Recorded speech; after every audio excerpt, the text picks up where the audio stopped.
Okay, let's go ahead and get started. Hope everyone's having a good start to their weekend. Digging out from the snow and cold weather. I think even Florida is supposed to get pretty cold tonight. So everyone's going to be impacted. Now, I want to kind of cover the markets in general, then we'll get to everyone's questions like I normally do. And just kind of take a step back and kind of like review where we've gone in the last 5 days of trading. I mean, we had a lot of whipsaw type price action going on.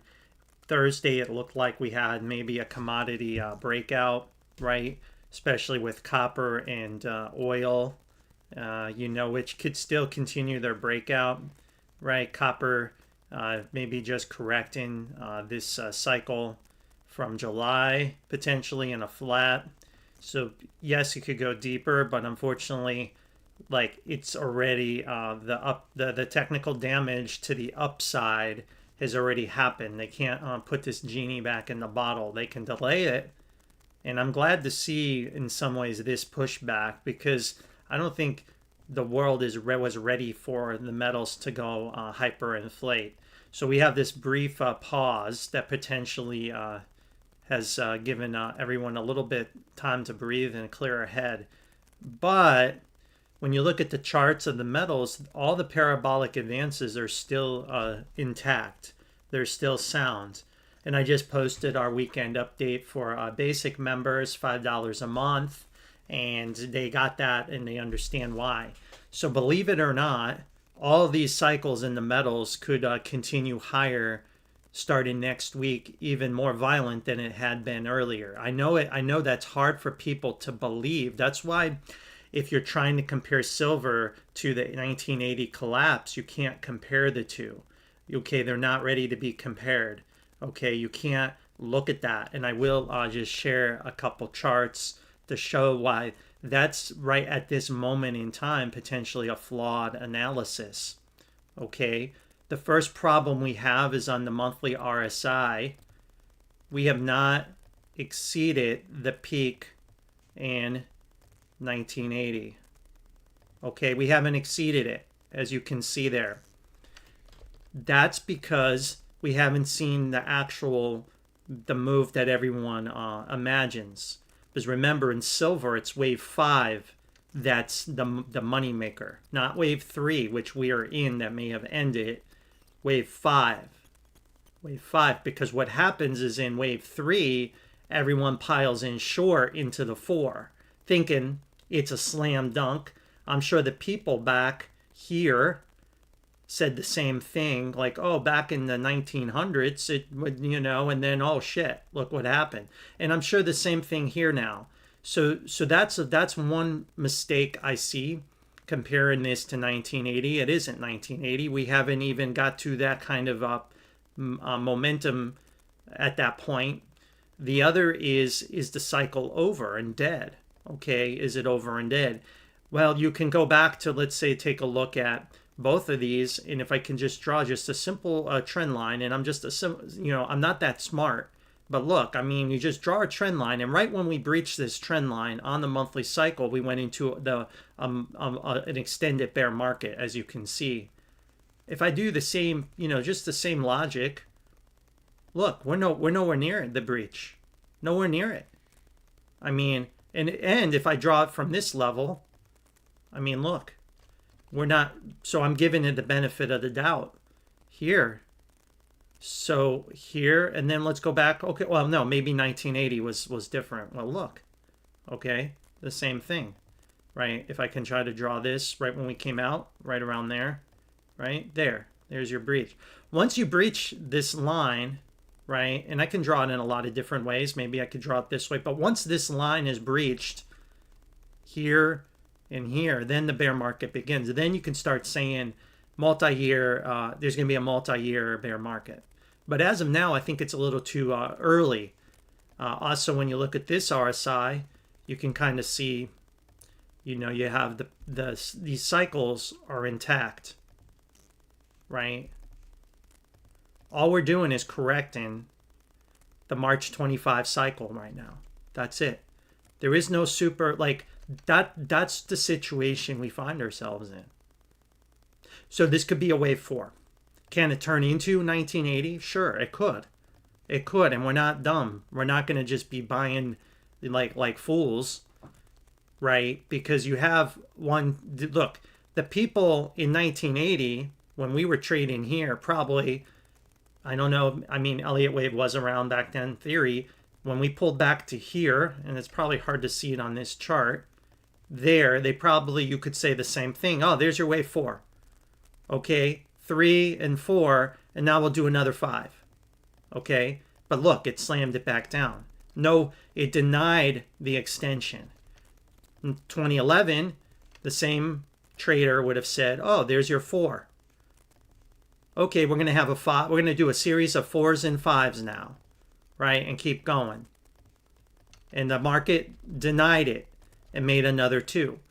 There is a possibility for the same situation here. We may get the wave 4 may be denied.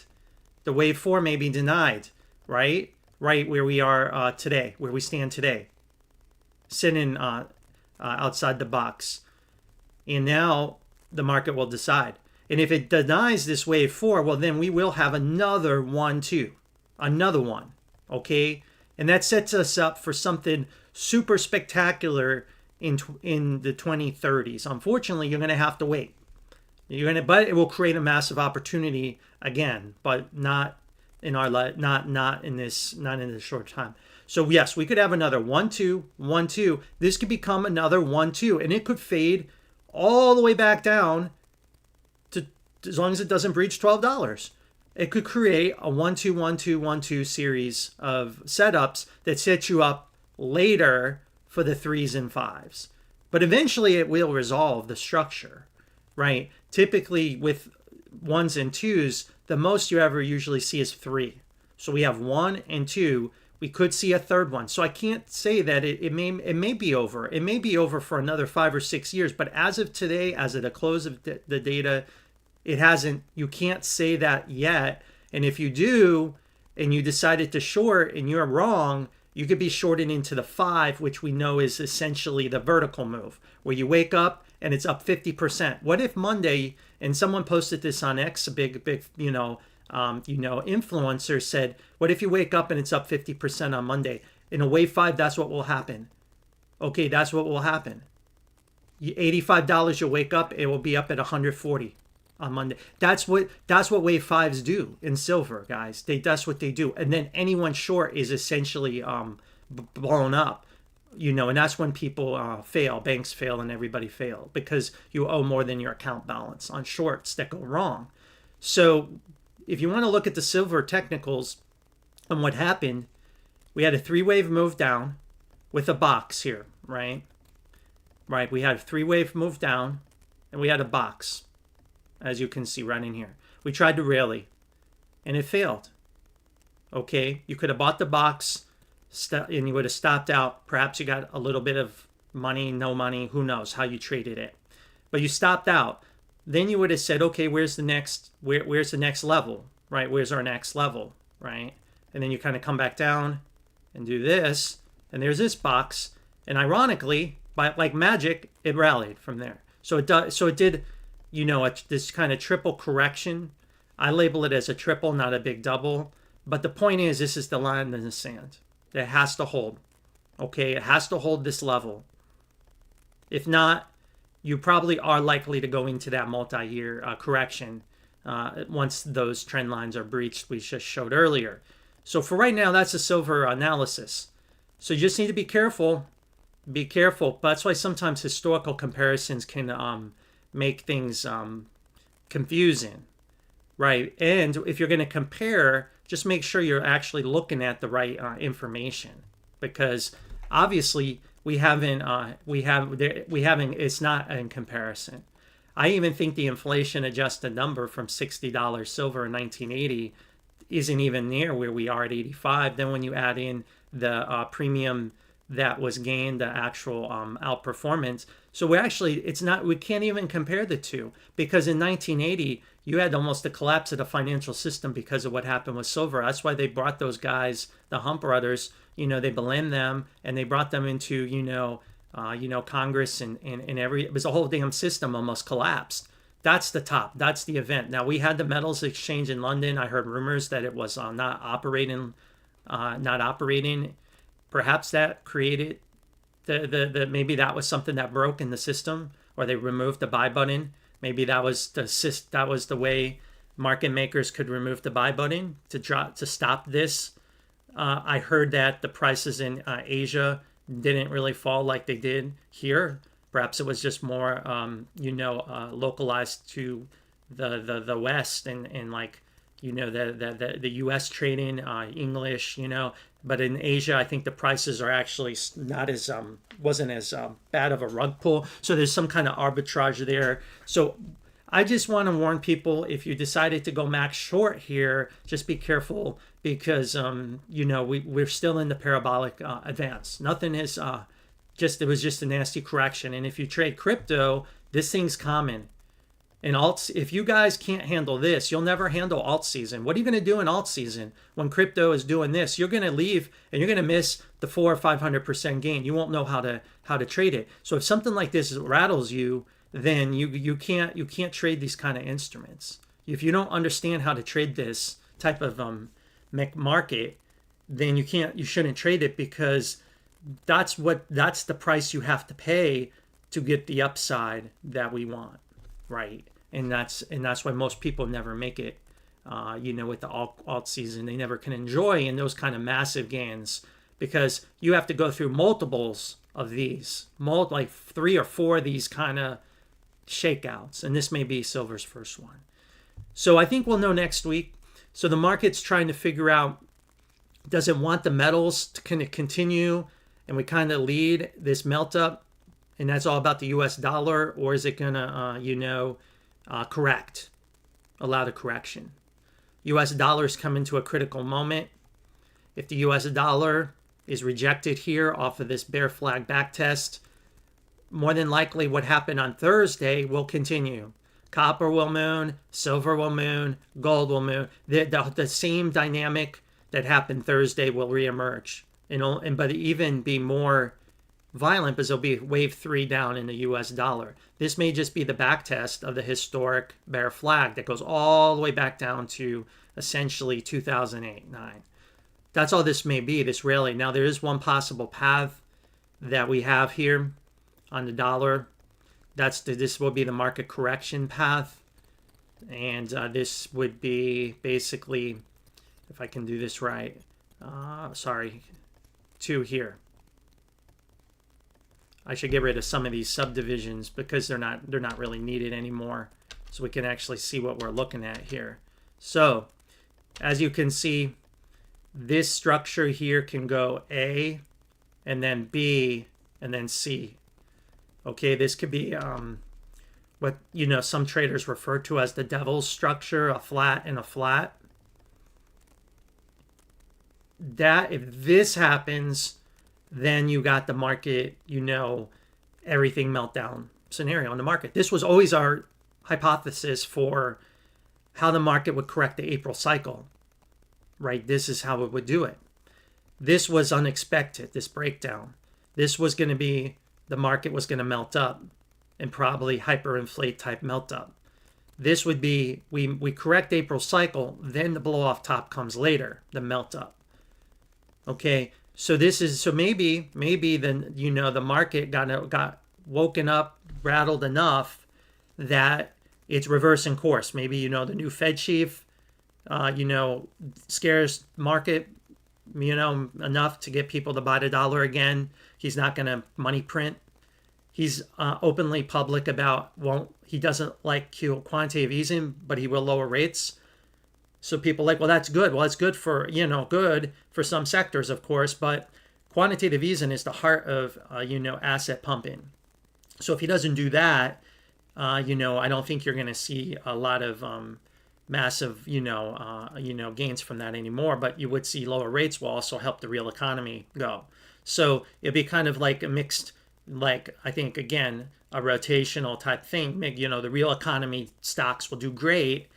Interest rate sensitive stocks are going to do amazing if he lowers rates, and then he may wash it out on the back end by cutting QE. by getting rid of it. And that may be enough to get investors' confidence back on the US dollar as well as the bond market, drive long rates down if he were to do that. And I think that's what the market maybe is trying to price in here. But what this says is whatever that is isn't going to happen. He's either he won't get confirmed, Trump will change his mind, or something will go wrong. That's what this chart says here. So the metals still tell you the future is bright based on this chart in commodities. This is a detour. This will be the detour. This will be a correction against the April lows across the world indices and deflationary little impulse. This would make oil likely rug pull back down, false breakout, even though the weekly cycle broke. This would be a good shakeout in the market if this happens. And it may happen because that was a pretty strong move higher. That's why the metals did what they did. But it's not clear yet. I think there's a huge test coming next week. If this happens, the metal trade continues. Everything that happened Thursday reemerges. Oil higher, copper higher, silver higher, a bunch of stocks associated with that higher. Perhaps the market can melt up. Maybe some other stocks don't benefit from it as much as those others. If this doesn't and this happens, then we're going to see more what happened Friday. Okay, staples lead. Your grandfather's stocks take off, right? The AT&Ts and God knows, the other ones, Verizon's, all that. All those go higher. And that's set up, right? That's set up. That's kind of what I'm thinking. So market really hasn't made a decision. It's just kind of oscillating between both scenarios violently. But it's about to, I think, decide. My bet is this is where we're heading because I think Friday did a lot of damage, not maybe with the metals trade, but with the indices. And I think the indices eventually will push everything lower, right? Because the Dow Jones has to rally right here, right now. There's no margin for error for the Dow to fall any further. And what do you mean by that? Well, if we go to the weekly cycle, it's right on the edge of really having a meltdown right there. It's literally right hugging the trend line. So we have it in a 1-2-1-2 count. But if we get any more selling, and we close the week below this line next week, then we have to assume we're in a flat on April, and then we're gonna come back and correct April, and we could go pretty deep, maybe 42,000. So we're right on the edge. So we have it again, and that lines perfectly with the dollar, right on the edge. The dollar index right on the edge. So the market's still, even though it seems like there's like it's like we're right there. My bet is we're gonna surprise the market, and I think it's gonna reverse. I think that's what's going to happen. Okay, that's what's going to happen. I think we're going to see the bigger push lower. I wouldn't, and again, I show 1-2-1-2 because that's what the data has. I wouldn't be surprised on my Monday night update. We're going to have to change this to a flat. So I would not be buying the dip here. I do not recommend buying the Dow Jones. It's right on the hairy edge. It really needs to really pump on Monday or Tuesday. If it does, then obviously this is the dynamic. I would bet the US dollar is collapsing again, and I bet silver is up huge with copper and everything else, and everyone who sold Friday is going to look like an idiot. If that doesn't happen and the dollar can rally, then obviously the reverse. Okay, so that's the situation. The Russell also has not violated its trend line. But the SPY and Qs have. So we do expect more downside in these two indices further down. Bitcoin's already melting down. Copper ended. So everything kind of ended in a state where it leaves you like right on the edge. There is no like slam dunk confirmation, but it can go either way. Okay? It can go either way. We try not to correlate in our channel in the markets into one big analysis. We look at each chart on its own. So that's how we have everything labeled. Each chart on its own. Okay, everything's labeled, right? I'm not trying to connect more dots than need to be, but I think if I wanted to try to connect dots, I would not be surprised if the indices collapse further and the Dow and Russell follow suit in flats. And I wouldn't be surprised if the US dollar fools people here and does the devil's pattern in the flat and comes back. And then silver and all that those trades will all unwind further. and eventually crude oil would rug pull and it would be a false breakout or a very shallow connector, which would imply something else that we can talk about later. But that's the dynamic. Okay, so subscribe. We follow this every day, every night, and we try to profit from it when there's opportunity. So that's the overall market, guys. I want to communicate to everybody, just that you hear and understand it. Okay, that my bet is April cycle is not done correcting. I bet on Tuesday we're going to be updating the Dow Jones and Russell chart to flats off of this peak, which is fine. We'll go into a correction. That may take several months to play out, perhaps longer. When it's done, we should get out of this and go higher. Okay, how low can it go? Well, there's a lot of white space to correct. Okay, so this could feel pretty bad. While there's some initial targets, there's a lot of space to correct. It just has to stay above the April lows. So we don't know, right? We didn't know how deep this, look at February, look at 2022. You can go back in time. No one knows how deep it's going to go, all right, and how long it's going to take. But once we start the correction, we'll enter a bear market for the time being. And the SPY and Qs this week have entered that situation. Because again, on the monthly cycle, the weekly cycle, that's what we're in right now. Monthly is the grand super cycle count. Weekly is where we are. We just breached the trend line. So there is no, the triple Qs is now entering the next leg lower. Okay, it's entering the next leg lower. All right. So just know that most rallies will fail no matter what happens here. And the SPY is the same setup. This is the more conventional path, but of course it can be more erratic and who knows. But eventually, rallies are going to fail now in these two indices. But the Dow Jones and Russell don't show that. They still show a potential bullish setup. I know it's kind of crazy, but I believe maybe on Monday we'll get that follow through, and then we'll have a full alignment across the market for a correction.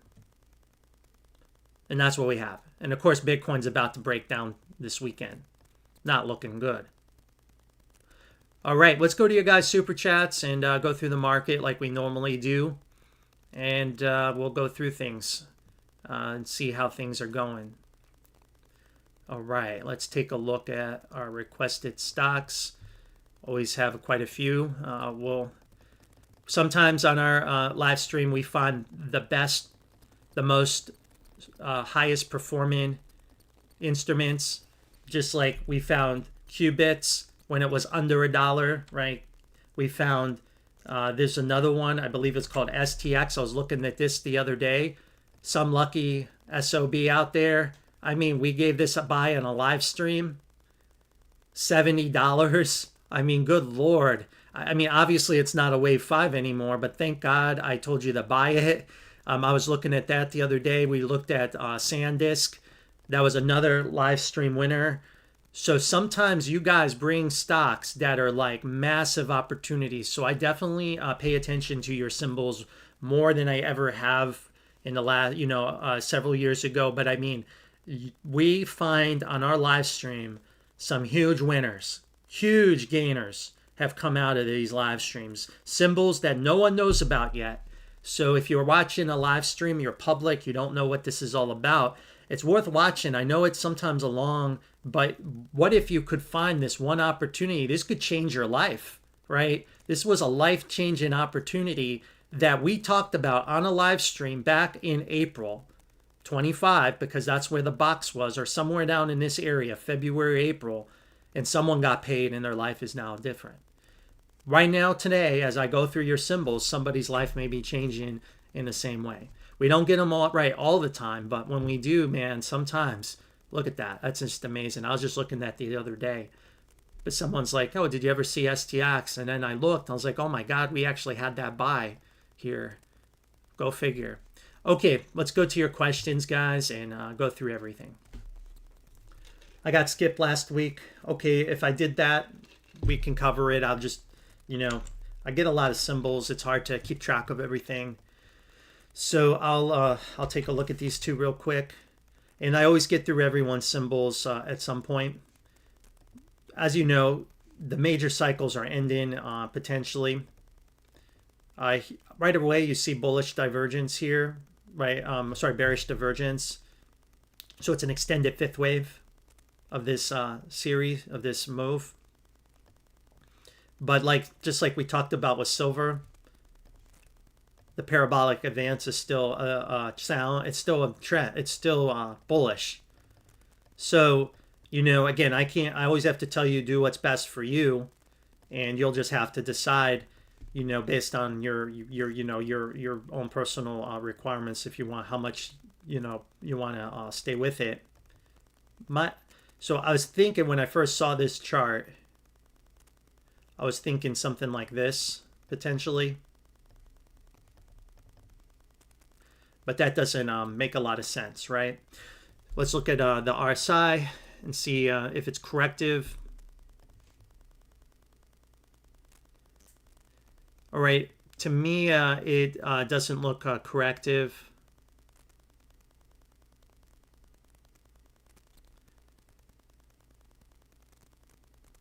Well, just kind of looking at it real quick.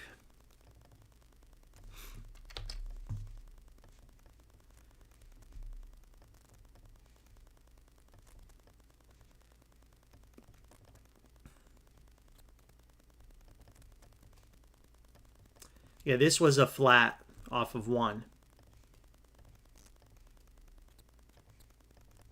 Now, where is the low in price? I think it's a flat off of 1 here and an A. Well, let me take another look, see if that makes sense.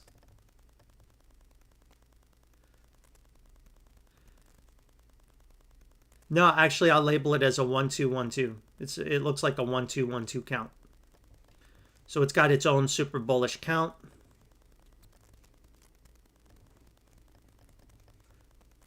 And obviously, this would be another 1-2.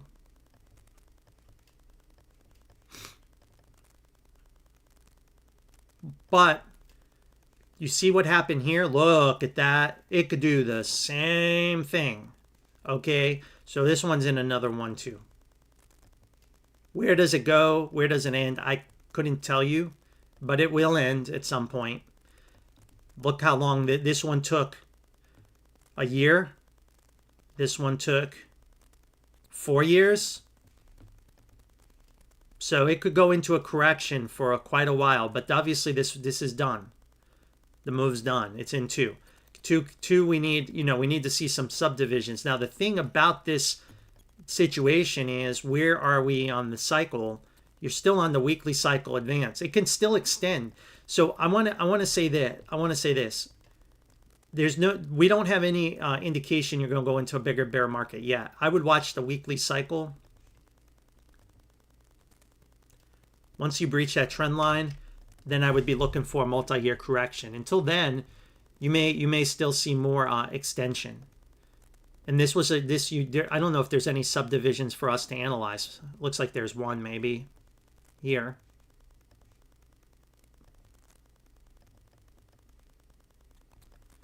You're not at the box yet. The box would be at 139. So I think it goes lower, and then the box is your opportunity if you really want to play the continuation higher. Right here. Now, I will say this: if you get into that box and breach this weekly trend line, I would not buy it. Okay, that means you're going to do a correction. It's a multi-year correction, and it'll be another 1-2, 1-2, 1-2, 1-2. Cal.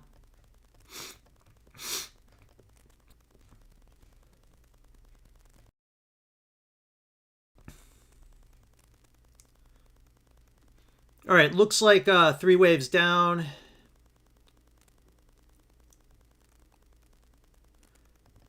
Yeah, kind of something like maybe a 1, 2, and then this mess.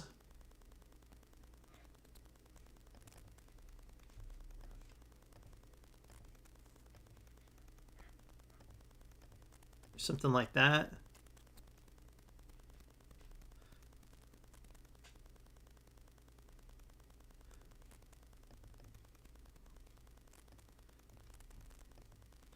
3.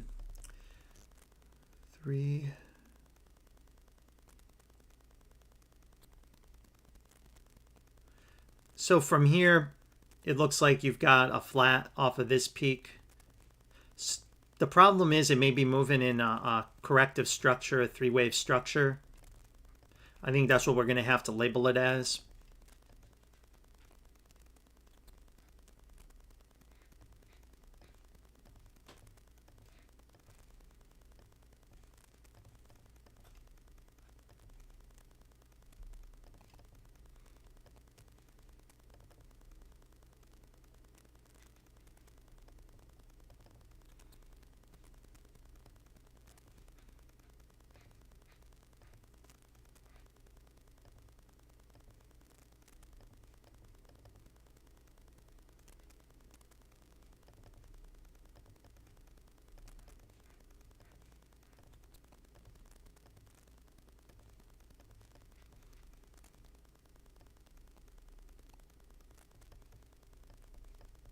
Let's see if this works.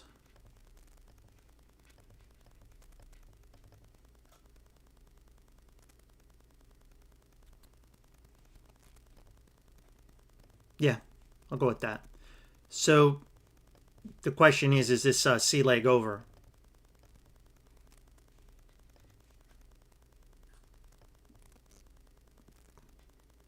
I mean, looks done to me. So it has to stay above 931. If it breaks 931, then it's going to go into a bigger X wave, this X wave. And then this will become some sideways move, and I would never recommend trading an instrument like that. I would just abandon ship at that point. You'll be chopped up to death. You'll never figure out the structure at that point because it'll be in a sideways consolidation connector. But as of now, this bullish chart is active. So it's been activated. The bullish setup is activated. And another flat. So it's moving in three waves. So basically this thing moves in three wave increments, okay? Is what it loves to do. So again, you're in this 1, 2, 3, 4, 5. So you're in this X wave off of this low. All right, thanks for those super chats. Tilray is in the grand super cycle. Our pot stocks going to zero now.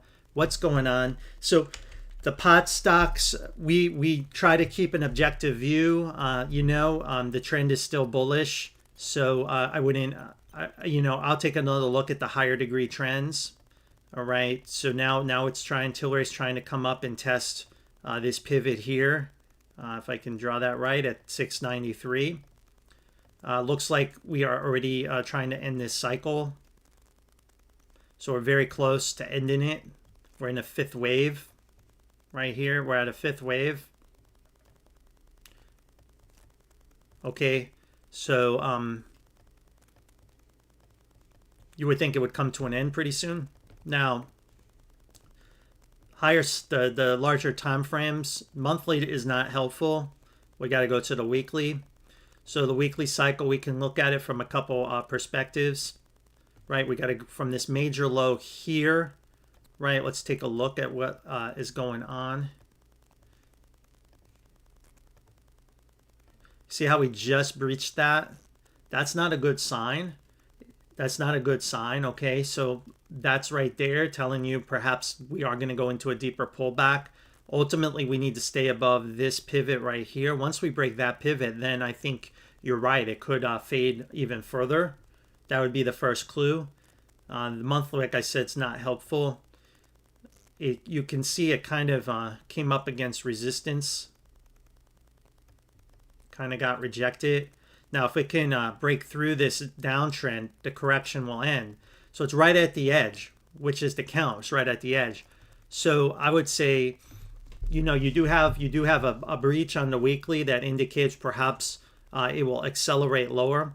I think the first clue is if it erases divergence in the shorter time frame. If this comes down and does that, then I think that's your answer where things are going with Tilray. Likely will breach this level, and now you're coming back down to these lower areas. Okay, so you'll have to just do with that information what you see fit. I can't tell you to short. It's not a short in our system yet until we breach this level. Once we breach that low, then rallies can be shorted until the next area of, the next zone. Okay, and of course MSOS is the symbol that drives the sector, right? And we were expecting a gap fill and we haven't got that yet. So we did get this breakout, a back test, it failed, right? So we have this 3-wave connector here, and then you have a 3 waves, a connector, and 3 waves down, but you're still in the downtrend. So you probably have another 3 to go, at least, that look like this, right? You probably have another 3, and then perhaps it could find a low. But if this breaches its trend lines and key level, which the key level here is much lower, 206. We can draw the weekly and see that this week we breached it. So it is a warning sign to the bulls that something is wrong. And then the monthly, perhaps we can keep an eye on that as well. And we're right on the trend line. Well, just off of it. So it can't drop too much more. So I don't know. I think it's a little worrisome, but it could use maybe it will just fill the gap. Maybe it won't be as severe, and maybe Tilray, just a little bit further can hold this divergence, and then it bottoms and rockets out. So that's where I would rather wait and see the divergence erase, and then see this really break down further on the trend lines breaching on the monthly, and then I think you have to ask yourself, it still may be bullish, but it may go lower, right? The correction could go further, like we may come back down deeper down here, and this could turn into a big flat or some other structure. All right, but as of the data now, that doesn't show that. As of now, this very instant, it shows just a little more downside is needed in MSOS. Tilray may have ended the correction at any moment. So it would be actually the worst time to short it, in my opinion, at this specific second looking at the data I'm looking at right now. But it could get better, especially if we breach this level on Tilray. Okay, that would probably give me more confidence to short if I was going to short it. But right now, you could be shorting the 5 of the 2, right before a 3 of 3. So Trump may be ready to give another tweet, right? And that's what it usually does to pump this sector. Trump tweets something, and then boom, this goes. So, but there's no direct setup, right? There's no box. Just my comments.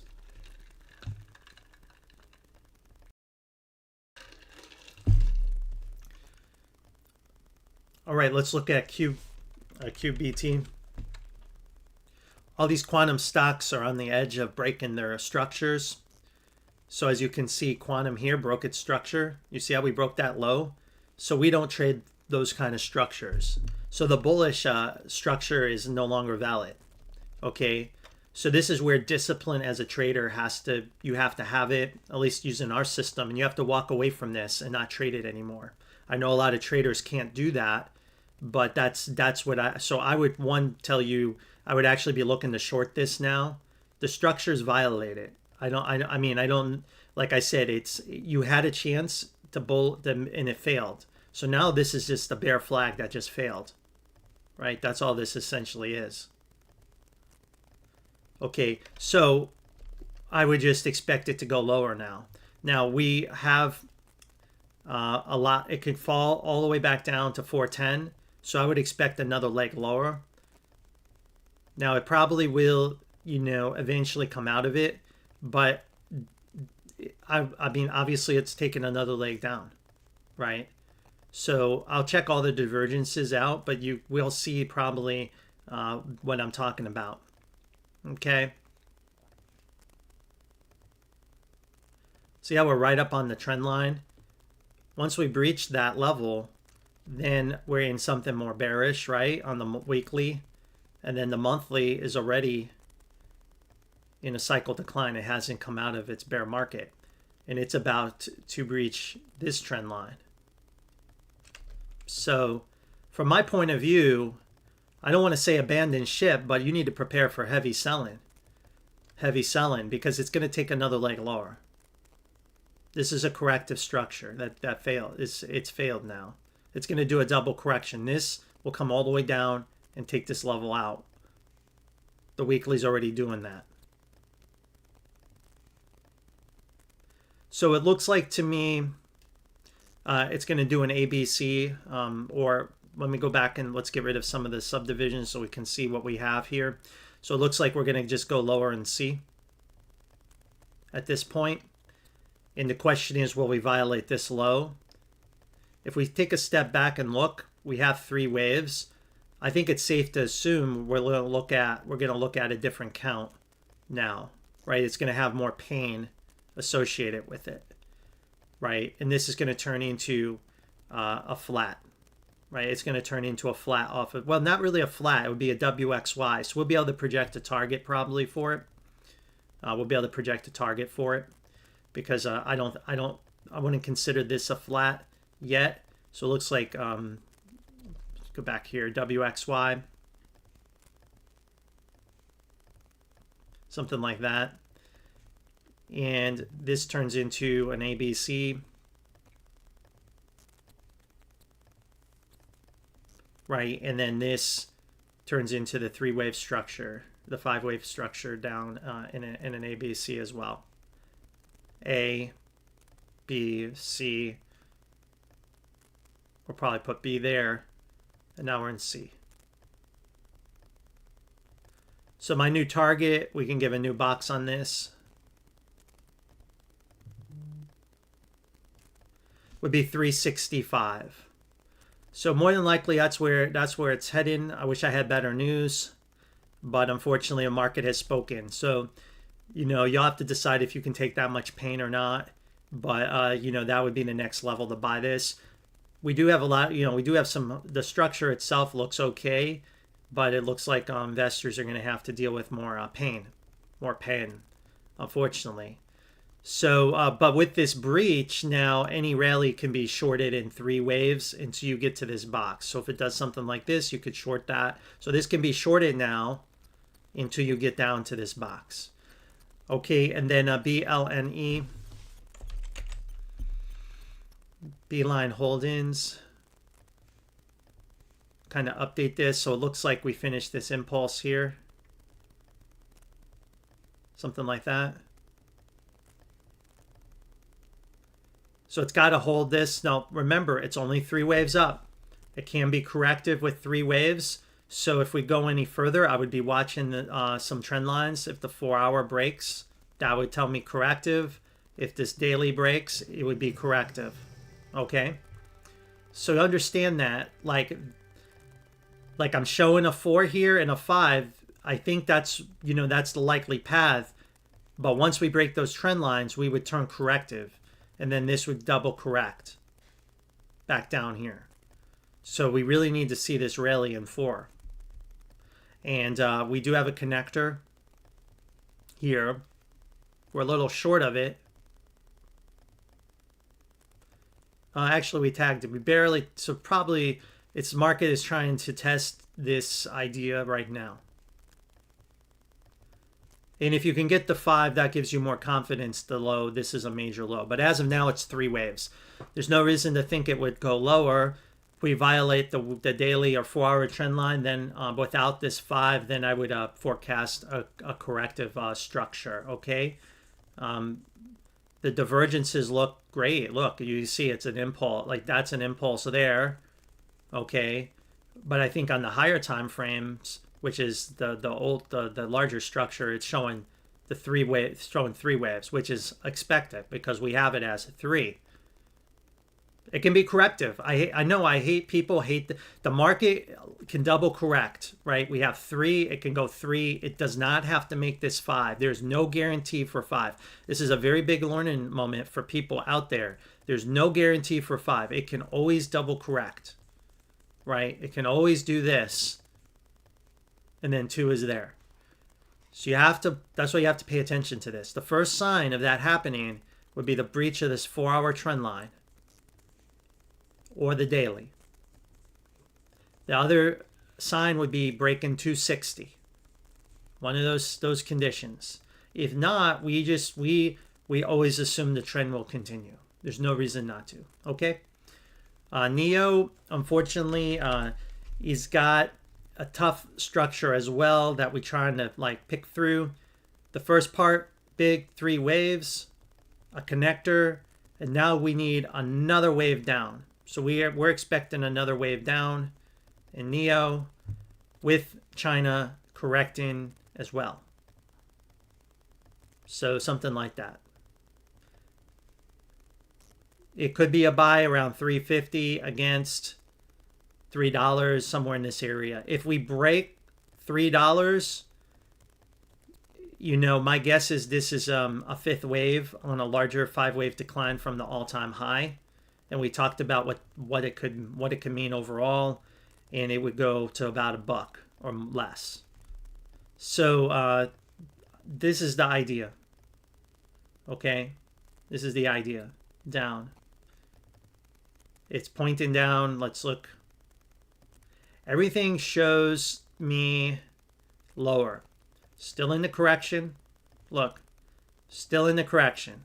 Now, if we breach this line on the daily, then obviously the correction's over. Very different story. This leg is done. But until then, you're in a bear market in NEO. The NEO's pretty straightforward to me. It's just got to be patient. There'll be opportunity for NEO because NEO will moon when oil moons. You know, guys, the technical chart in oil is going to play out. We're going to see $200 a barrel oil in the future. The question is when. And the question is, are they going to give us a temporary reprieve by, you know, drawing down the markets in deflation, you know, and draw this down, and then we can worry about that later. But if oil is go time now, breaks out now like we have seen on the weekly, then eventually all the EV stocks are going to moon because people will be begging the government for EVs. NEO, people will be begging. They won't have enough EVs to go around because the desperation of the general public for having those cars, because no one can afford gas at those kind of prices of oil. So NEO and them will see their super cycle wave 3s as oil moons. Okay. But oil is not, it did have a weekly cycle breakout, but with the US dollar, I'm just a little nervous that it's either a shallow connector or they're going to just rug pull a false breakout on us next week. Something doesn't sit right with me with the breakout, but we will, we have to assume though that it is trending higher oil. And perhaps maybe this will just make a marginal low with the indices in China, and then eventually oil will start taking this sector higher. The EV sector will have its day in the sun again. Because everybody is in their mother will be desperate for EVs. When oil, and no, I remember, guys, you all remember, when gas goes back to $5 a gallon or more, no one wants pickup trucks, no one wants SUVs anymore, no one wants that shit anymore. It's all going to be about electric vehicles. And just at the right moment when all the U.S. auto manufacturers capitulated, they got rid of their EV plans, except for maybe a couple, right? So they capitulated. So it's actually the perfect time. Like if you're on the market for a vehicle, you need to certainly consider electric vehicle, because I'm sure you can get them pennies on the dollar with all the incentives, and just park that shit in your garage for a while, because you'll be thankful, I think, you have one. Because I bet in the future they're going to be hard to find, and they're going to be super expensive because there'll be so much demand. And that's when the company like NEO will be led into the U.S. market, because they'll need to add that supply, and the U.S. consumer will demand more, and they will bring this in. And that will be when NEO is in the U.S. market. NEO will be triple digit stock. But until then, NEO's got not a problem, right? It's got this correction it's still jammed up in. All right, guys. Litecoin. So Litecoin, Zcash, what can we do here? Litecoin and Zcash. What's going to go on with Litecoin and Zcash? Crypto is in a bear market. And I know it's sad for people. I hope no one's going down with the ship. I mean, if you've been following me, I mean, we've been predicting this all the way back up from this level, right? This short here at 107. I mean, this takes patience to get through, and the whole market will be infected with this, correction, because as Bitcoin goes down, the king goes down, so does the kingdom. The kingdom falls. Okay, so you got to understand the bigger dynamic. Bitcoin's target is much lower, so all these coins are likely to go down. Maybe there's an exception, a rare exception out there. Litecoin, look, our path is playing out. This was our last update on Litecoin, and it looks just like we had expected. Okay, so I think the thing with crypto is you need patience. This is where you have to go trade other asset classes and just come back to this in maybe 4 or 5 months or so. Litecoin needs to finish this impulse, but it needs to stay above $40. Okay, we expect it to do that technically. I expect it to stay above 40, and we can trace the waves out. It's going into the 3 of 3 to the downside. This is about to have its Minsky moment here, guys. It may even happen while we're streaming tonight. In a minute, we may watch it happen. So Litecoin's in the 3 of 3. It's going to create and this is going to define where it goes soon. So I suspect somewhere down here. But if we breach this low, we're back to the historic flat. Right? We're back to this A, B, and then C. And then this was a 1, 2, 3, 4, 5. And then we would likely come back down. I suspect we would breach 22. We have no chart support. I bet we would come back in a flash crash and backtest this little consolidation area. It's probably like $8, something like that, as a panic low. Single digits again for just the time being. That's probably what will happen. Whales will finally panic. Guys, I want to tell you guys, there's Litecoin whales who did buy it down in this area, and they laughed their ass off. They're driving around in Lambos and shit like that off of your dime. And that it's been a money tree for these guys. That's why the price hasn't appreciated. They keep dumping into the price because you're funding their lifestyle. This is the one coin that we haven't had a proper capitulation event. Ripple has, for example. All of these coins have. Litecoin has not. The whales have not been blown up in Litecoin. Perhaps they need to be blown up, humbled. Litecoin, if Litecoin breaches this level, they'll lose all their money very rapidly. And I believe whales will be blown up, and they'll panic and get out and sell everything. And then it will create the conditions we need in Litecoin for a real proper bull market. Okay, the reason it hasn't advanced is because there's too many sellers dumping into it to fund the lifestyle that they have. And they brag about it online, guys. So I'm telling you, if you're buying Litecoin, you're funding a Lambo life. These guys are laughing their ass off. But that's why in some ways, I want to see the coin blown up. I want to see it because we need a proper capitulation in this coin. That's why it can't get out of its own way in these bull markets we've had in the past. This greed from the whale community, they don't allow it, but they may have killed their golden goose by not allowing this to appreciate.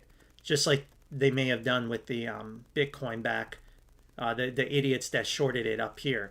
Again, guys, back in Bitcoin, in the flash crash here, this flash crash, there were a lot of whales that posted that they were maxing short. They were going to rug pull this market here. They all flipped long here, and they made the profit. They laughed their ass off online at what they did. I see the post, guys. Then they started like promoting like propaganda, get it back in Bitcoin, and then they killed the golden goose because they destroyed confidence at the worst possible time. So sometimes greed has a way of destroying you. And I think there was a little bit of greed here. The whales saw an opportunity to rug pull retail, but it created a loss of confidence. And the bears took advantage of that and dropped the quantum FUD right around here. And then the rest is history. Now you have the whole avalanche. Once it starts, it starts. So And now the whales are going to panic. And now you're going to have the Michael Saylors. Look, we're watching it melt down on live stream, guys. We're watching this happen live. We're in the 3 of 3 live. Guys, we're watching a historic collapse in action. But I can't spend all my time on Litecoin. Zcash, for now, Zcash is like the only one I may entertain buying at this moment. But not at this moment, but eventually. So our system says it would balance at 122. I don't use any other system but my system. Now there may be another system out there that has a different way of finding the level. 116, 120. So I don't think it will. I mean, my boxes typically are hit. I mean, it could truncate. 220 is too much of a truncation. So I mean, to answer your question, I say no. I don't think it will hit that. Okay, I think it's going to hit this target down where I have it, because usually that's where it goes. Okay, I don't think so. Now, let's say it does truncate. I want to buy it so bad. Let's say it does that. Well, if we find that this bottoms here, and then it starts to rally, right? We'll see it in the correction. We'll see it in the correction. And once it does that, we'll flip long. Long-term investors could just market buy it at that point. But I would just say once we see that, then I would, oh, you didn't catch the exact low, your system sucks. Well, we don't care, because we'll get in. Now we'll know the correction's over. We'll get in here, and then we'll be out somewhere up here. So we don't really care because we have the bigger view. But I would say my target is here. I don't think there's any reason to change that. It's been very technical. Look at my targets, right? Already it got hit. My first target, it was hit exactly. And look, it produced a rally, right? We had this triangle, had this little day trader opportunity I showed and got the pump. I told you it was going to rug pull. It rug pulled. I mean, look, it's happening live. And guys, don't worry, it's only going to get worse. I mean, God help you if you're buying it right here. So I'm just telling you guys, like, it's in a bear market. It's in a bear market. If you've been following me in my live streams, none of this is a surprise, or you're subscribed. I have to hope there's no one that's a follower or member that has lost any money in crypto this year or last year. Zero. No one should have lost any money in crypto. Nobody.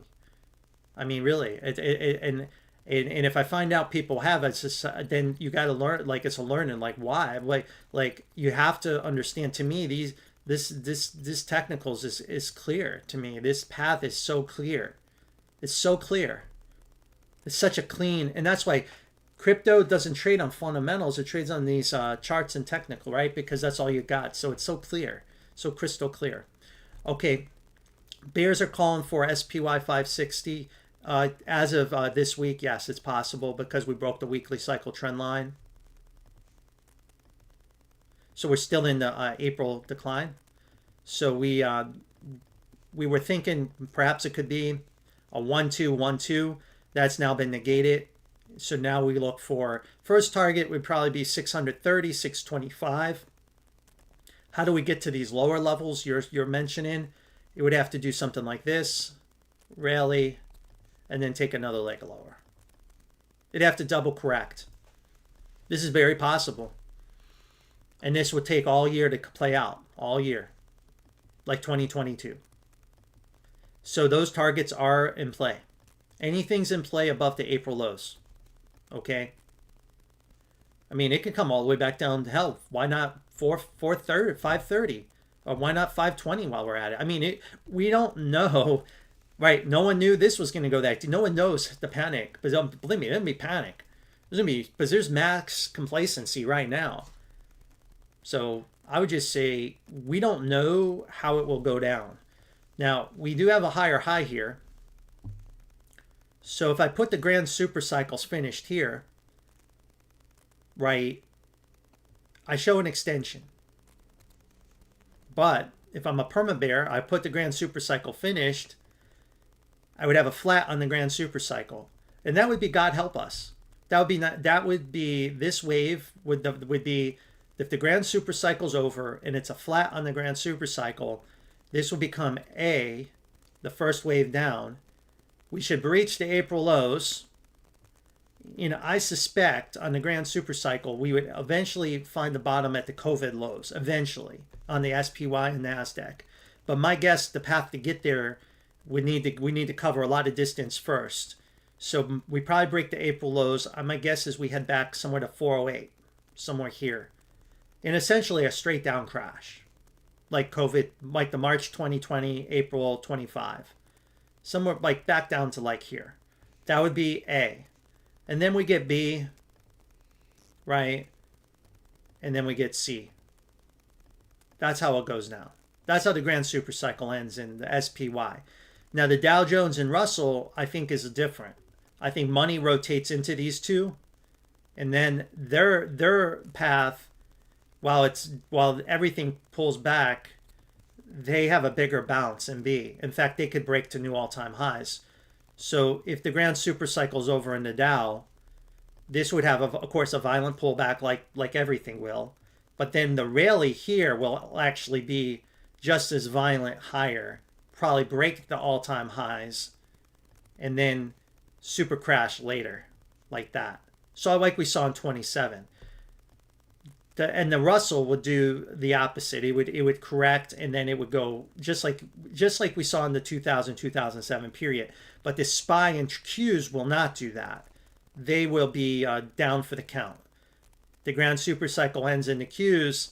It likely comes to this area first, right around down in this box, bounces, right, and then makes another low and hits the COVID lows. Where are the COVID lows? Somewhere down in this area. That's what I think.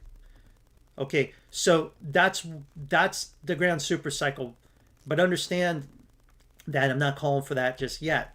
But if the monthly cycle breaks on any of these, we will call the grand super cycle done. And I don't care if it hurts anyone's feelings. And I don't care what people say, like, oh, you had it going higher. I don't care. We just trade. We don't trade what we think is going to happen. We trade based on the information that is actually we're looking at today. So as of today, none of the grand super cycles are over. None of them. They're all in monthly advances, all the indices. The weekly cycle is over in the SPY and triple Qs. The weekly cycle is not over in the Dow Jones and IWM yet. That's what we know, and that's what we chart. We don't chart what we wish it will do or what we think it could do. We chart what we actually see in the data as of this moment in time. That's why these graphs are dynamic and they change based on the data. If the data changes, I change. I don't change based on what I guess I think it could do. Sure, I guess it could crash and do that, and I can draw that chart and get a lot of followers, because when I make a bearish post, I gain the most subscribers. I always do. So I could do that, but I don't. I just chart what I feel like, the data is telling us at the moment in time. And when the data changes, I change. And I don't care about being right or wrong or people making fun of me or anything. We just change with the data. So that's how our charts work. Our system doesn't try to guess where the market goes. It reacts to what the data has already happened. Same thing with silver. Silver has not broken down the weekly or monthly cycle. So we stay bullish on silver. Why would we go bearish? That hasn't happened yet. If it hasn't happened, then we don't guess it will happen. Why would we short and guess something will happen? It hasn't happened. So we'll stay bullish. We're going to keep buying the dip until the conditions change. And when they finally do, we will short silver. We will short gold. We will do that. But not right now. Okay. So I always like to give teaching moments because a lot of people that listen to this aren't members or subscribed. So I want him to understand. I want people to understand our system. Nano-nuclear is higher risk investment, and I can preach all day about the URA, and I think it could be a bullshit ETF that they really pervert it with what they've put in it. And I can go into that another day if someone wants to hear about it. You can throw me a super chat. I'll talk about that. XLM, it's the same kind of conversation. I mean, God help us what it looks like now this morning. Let's take a look.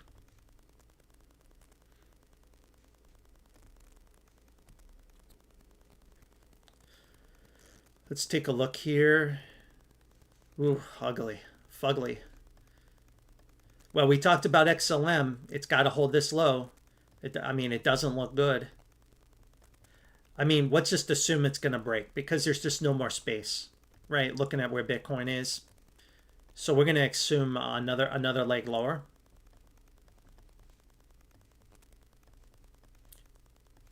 All right, let's take a look at what we got going on.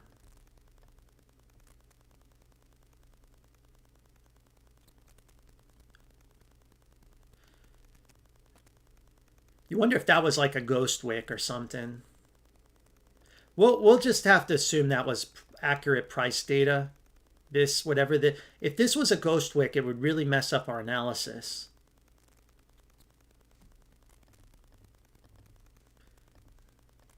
I'm going to assume that's a real wick because of the flash crash that we had, okay?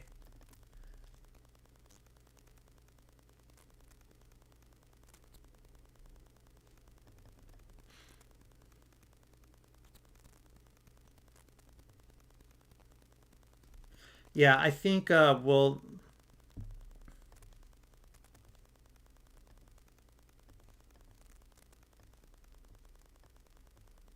We're not going to overthink this. We're not going to overthink this. We're just going to label what we see here.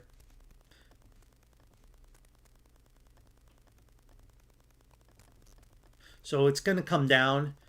We may be able to get a new box on this now that we have this kind of view.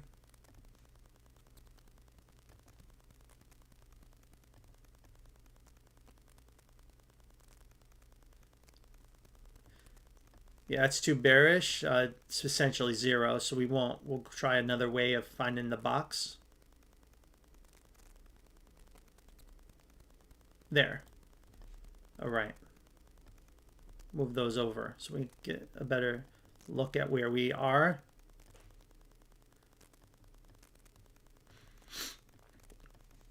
So we're looking for 12.13 cents, 12.9 cents or lower. That looks about right. That looks about where we're heading.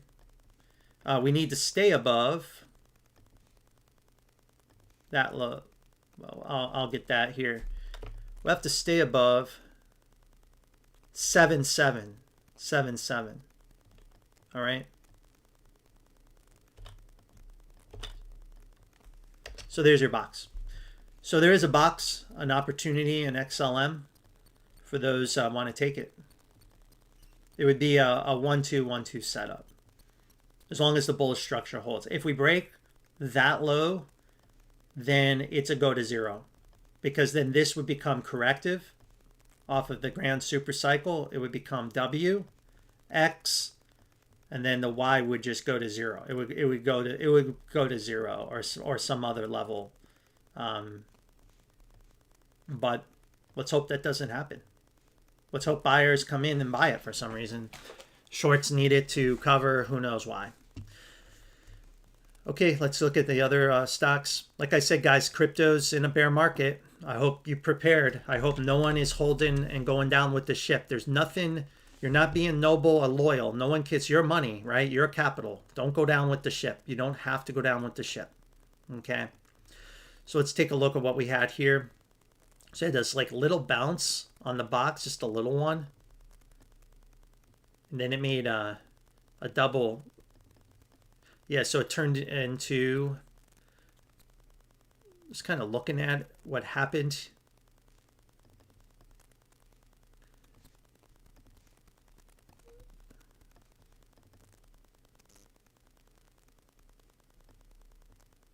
It's turning into an impulse, like an impulse off this low. So we'll have to update this.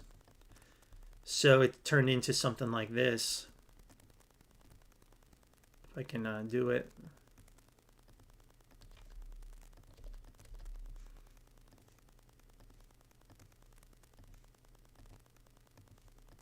Something like that. Let me see. Or better yet, let's go back to what we had here. Help give me 1, 2, And then this C leg, just extend it.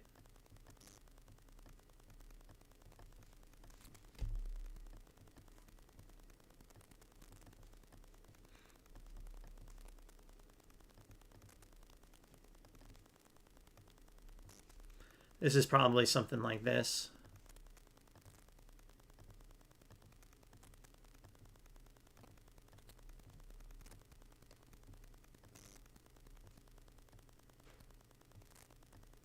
Let's see here.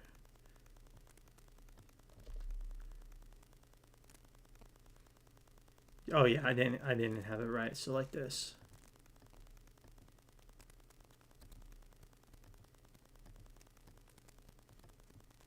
Something like that. And then down in 5.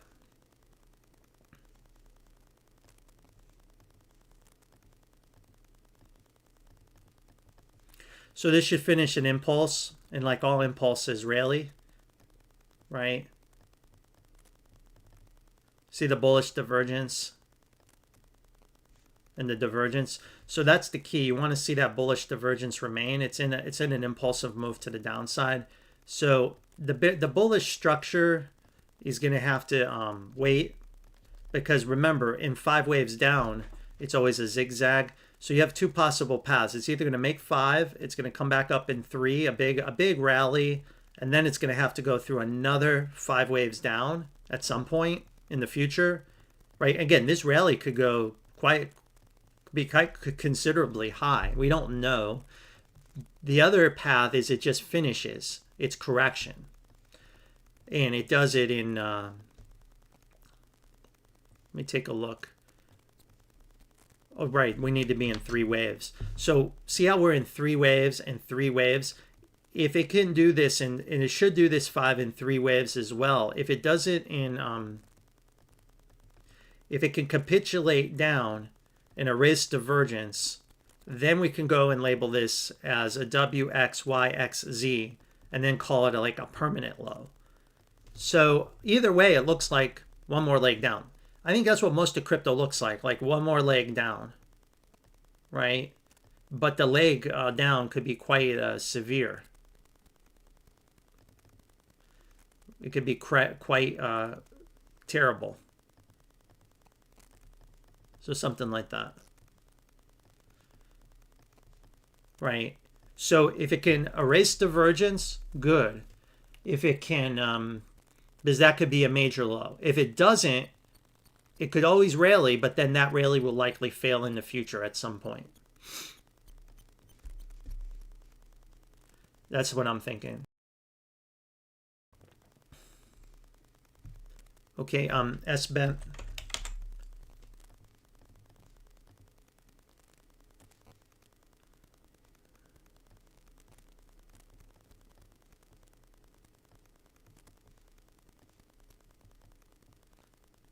Yeah, see how it's gonna violate these lines. Like that's where, see, we're looking for, like we wanted another rally, but it doesn't look like you're gonna get it, right? It looks like it's just ready to melt down. But I'll take a look at it. Let's take another look at where things are.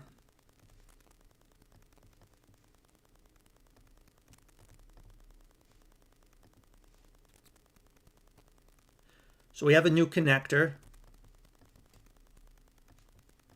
So this definitely ended here. 2 ended there. But the problem is you violated the low right there. You broke the low. So now it's a broken chart, right? It's broken. So 2 cannot be labeled here anymore because you broke this low.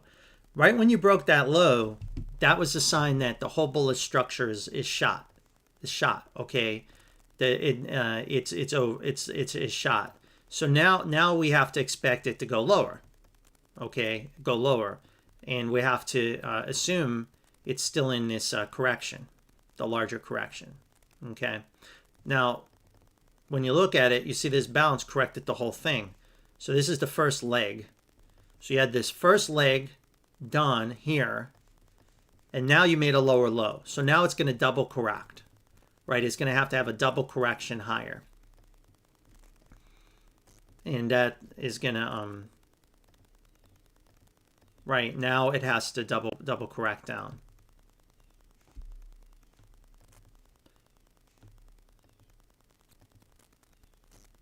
If you look at the weekly cycle, see it's starting to turn down, shorter time frame, and then the daily cycle also broke. You know, I still look at this, and as crazy as it sounds, I still want to keep the same thing I had before. I think it's going to do that. Okay, again, I think we're back to the same. I think I ended up back to the same count. Other than, I think it does this, and then it has another leg lower. I think essentially what I had earlier. So I think it does something like this. Okay. Maybe this is too bullish in C. Maybe it's something like that. Okay, I would look for that because to me, the pivot is taking this out. Price should follow that eventually. This is just a temporary detour. Look at all the bullish divergence. So my guess is if it comes back down and fills this gap, you know, perhaps there's like, hey, if you want to throw some money in the casino, buy the gap fill, buy this gap fill, throw money in the casino, have a stop loss of essentially 0, and see if you can get this. I mean, that's, to me, I think that's what's going to happen here. And then eventually, yes, another leg lower because of the way we bottomed here. So, all right, GRRR.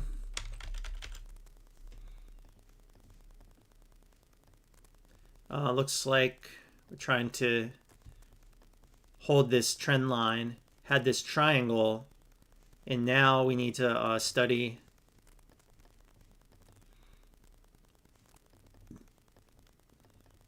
so it looks like it's trying to finish the whole correction, but I don't think it's done it just yet. It's trying to. Barely, see, it did. It came out. So, in the monthly cycle,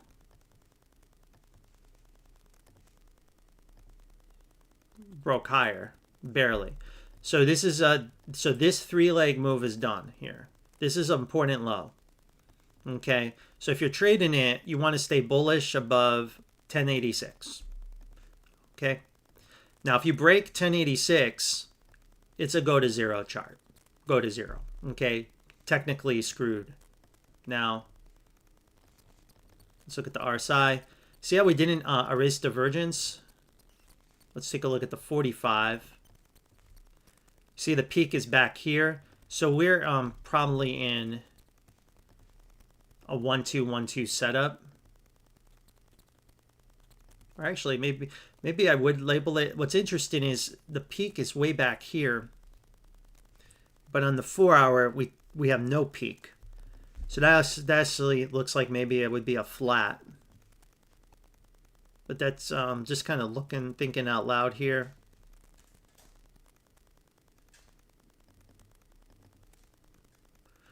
Or 1-2-1-2.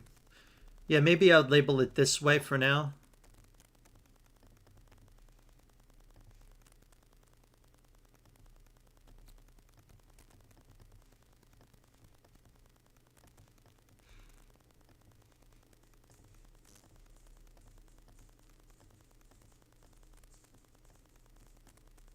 Something like that.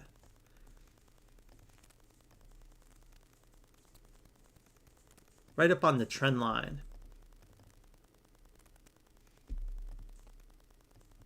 Yeah, actually it have to be done in a run-in flat right here.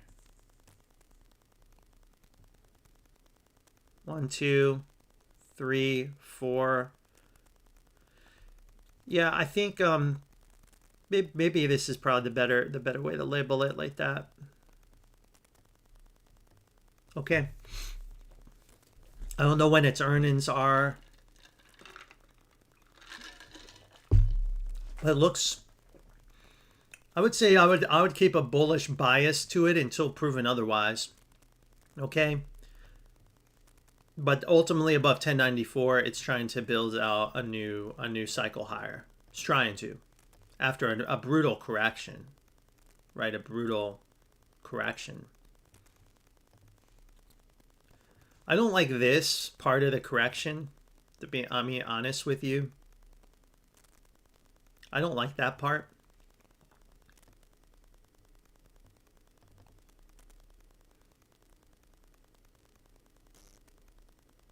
See, that could be,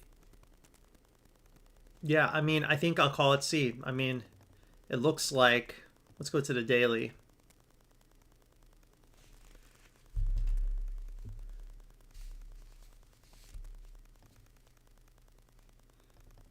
Yeah, I'm a little torn here.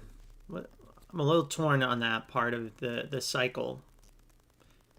You know, we may have to think of it this way. Just be careful.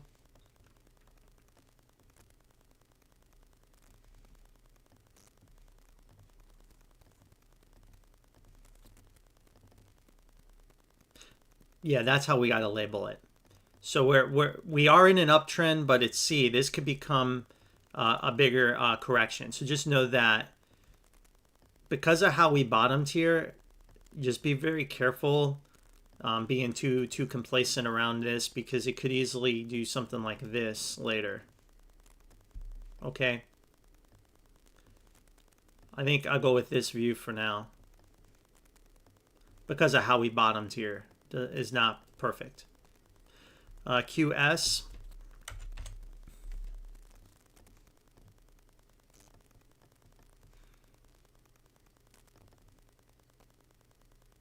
Looks like a nice little 5 waves down here that end it.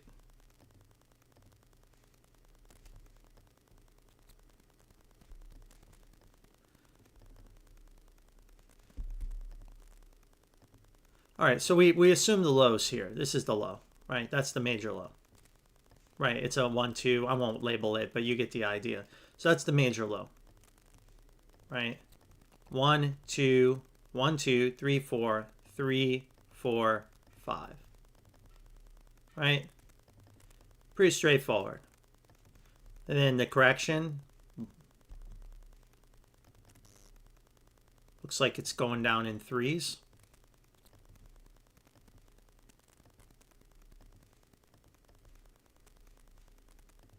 Right?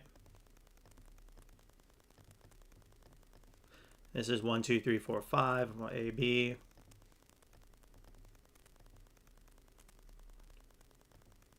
C. Usually we lose the whole 5th, come back. Wouldn't be surprised if it comes back in this general area. So it's in the C leg. It's in probably its final push lower.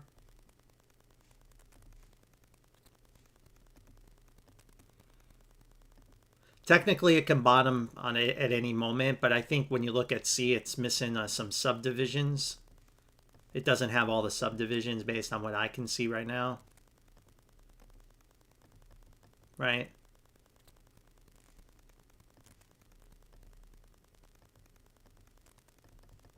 You're missing 4s and 5s. So it's obviously going to go lower.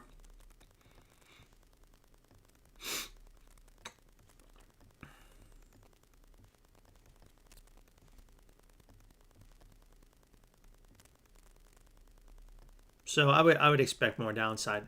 You know, typically the sweet spot for these kinds of corrections is you lose the whole 5 and you go like a little further, like maybe $6, and then you see this gap. I mean, maybe we even fill that gap eventually, but it's definitely got more downside for now.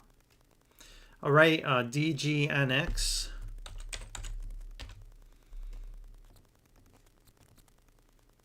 Yikes. Looks like it's some kind of pump and dump.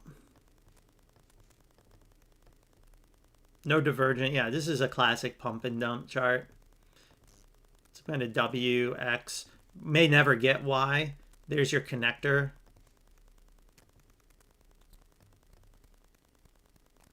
See, it goes negative, so no way to tell. It could just go to 0. That may never come back. Looks like 5 waves down in an ABC. So it looks like it's trying to form an ABC here. So now it's just about tracing out the wave and where we think we are in the wave count. 1, 2, 1, 2.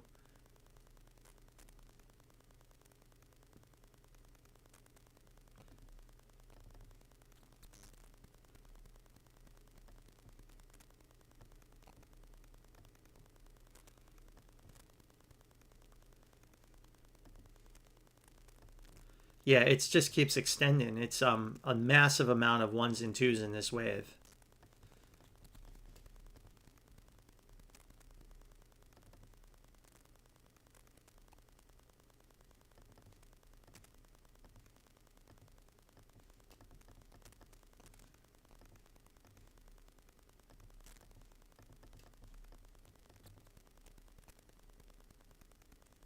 And then it looks like that would be your first wave 3 right there.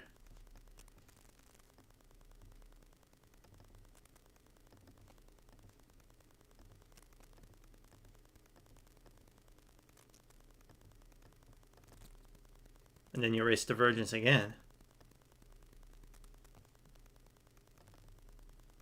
Or barely. So that'd be 3 of 5.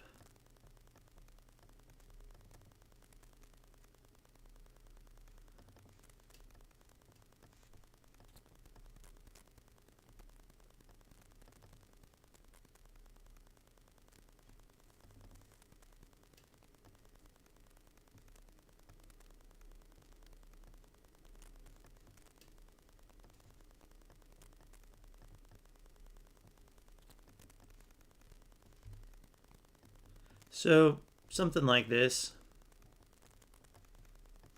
It looks like it's still got more and more downside, and it could just keep erasing divergence, just goes to 0. We don't know exactly where it will bottom, but it looks like it's not finished its sequences to the downside, because they had so many 1s and 2s earlier. Probably put like that there.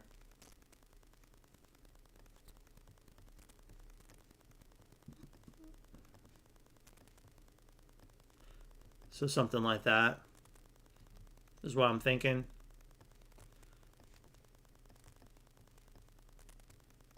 You want to see like some bullish divergence play out, especially on the 4-hour and on the daily, but you don't really have a lot. So what you really need to see is a big rally in like 4 and then another low. That's what you need to be looking for. But then it may have a chance. If not, it could just keep, like I said, extending, and it may just go to 0 forever. It's not really instruments that I ever trade or recommend to trade. Okay, CRDO.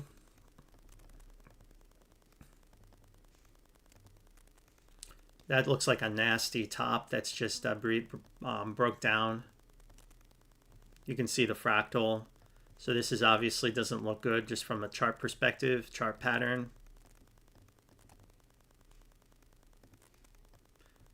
You can see the peak RSI is way up in here. So this will be an end of the grand super cycle. So this is about to have a massive crash. So this is a red alert. So if you're an investor, you bought it, you better be paying attention. Better be paying attention. Let's take a look here. Probably put that 3 here. Yeah. And then this structure.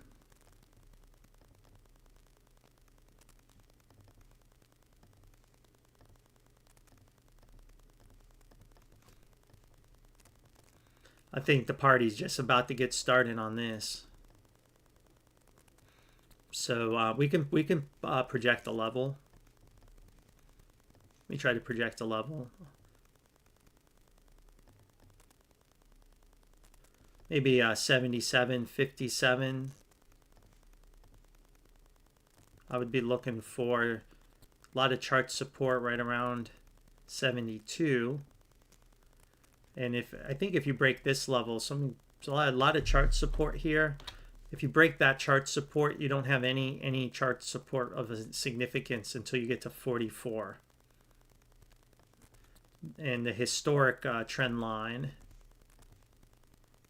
is right around there too, so may be able to tag that one again at some point.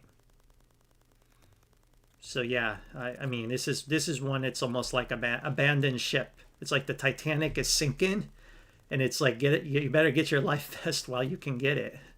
Abandoned ship.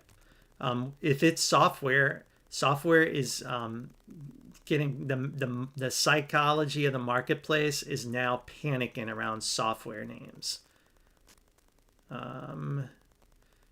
Not software related. I don't know. Okay, I don't know who. I thought maybe it was software. Yeah, if it's so, software guys is finally getting into its fear wave.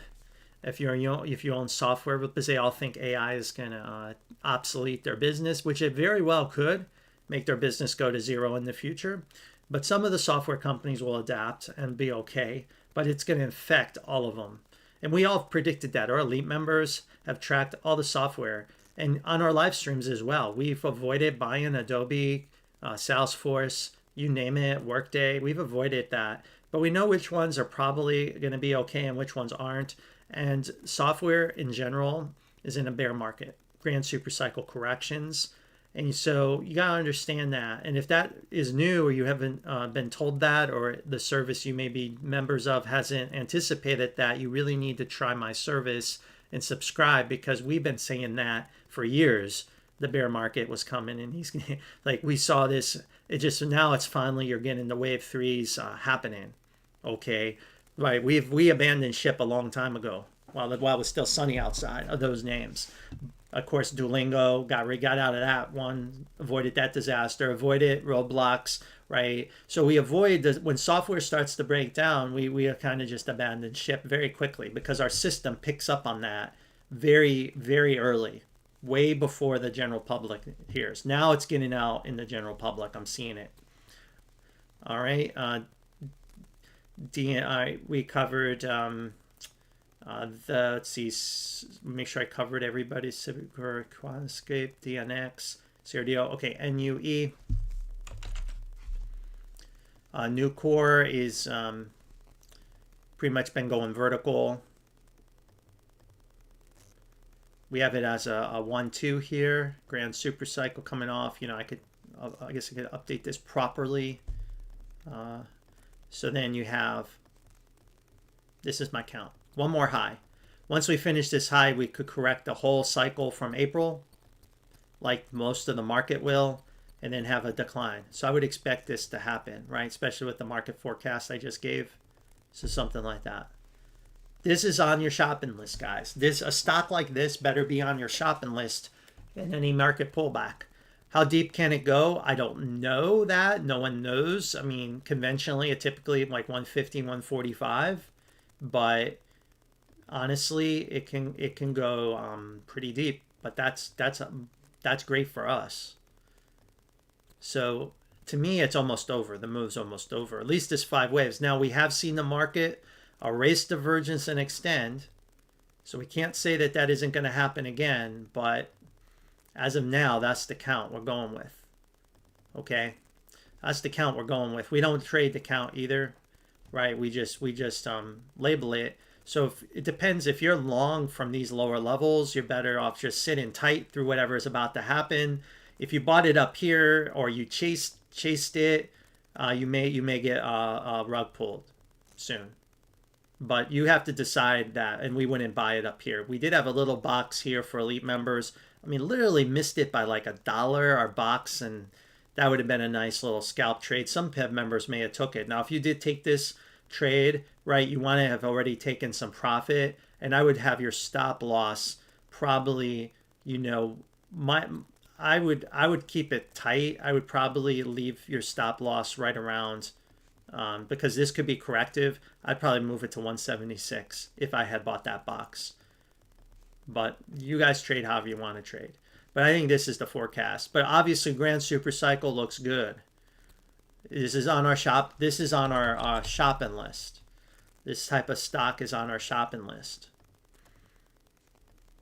AAOI looking pretty good here. Should be finishing up a while leg. Now, how it finishes is very erratic.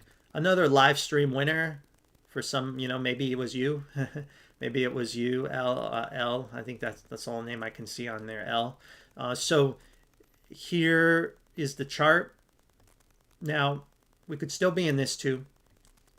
So we don't, Y waves don't finish like this. They finish with a bang, a blow off top sign. And now we saw it starting. It may finish.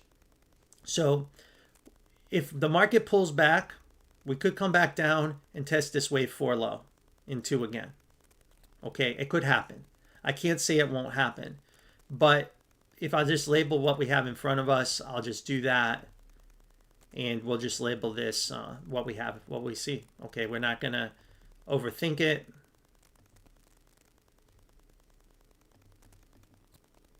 So we'll just label what we have.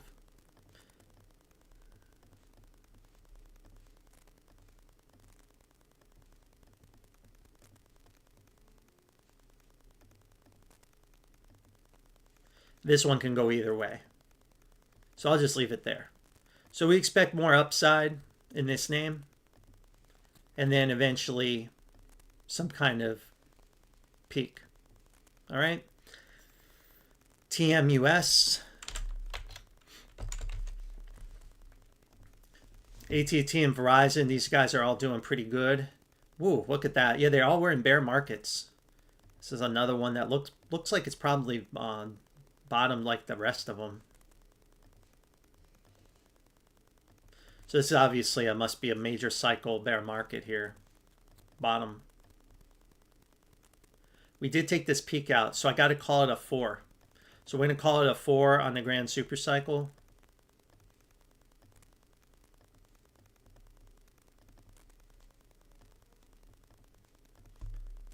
Or on the super cycle. So we'll call it a 4. With if AT&T and Verizon or any signal, this probably bottoms. Oh yeah, look at the reaction. So this cycle's done.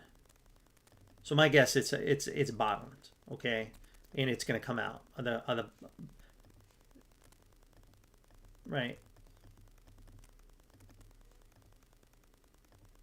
I think this one's pretty straightforward. Now, if we break this level, it's going to open up another leg lower. Right, this leg, and this is only looks like some kind of A, B, C. So this become 1, 2, and then the collapse will be epic, right? So it's kind of like for a 4, it has to hold. If we break that low, right? If we balance and break this low again, we would be looking at 112.80. Then we would be looking on the grand super cycle like a 1-2-1-2 count. So the 4, this is the 4. So the 4 has to hold this level.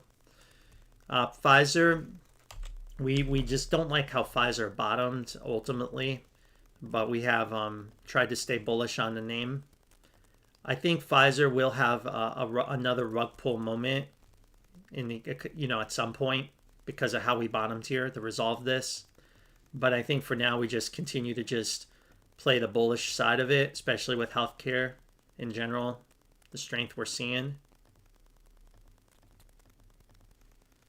We are expecting a pullback in the XLY soon. So I'd look for something like this. Let's look at this structure here. I actually erased some divergence, so we have to be a little more bullish on this setup.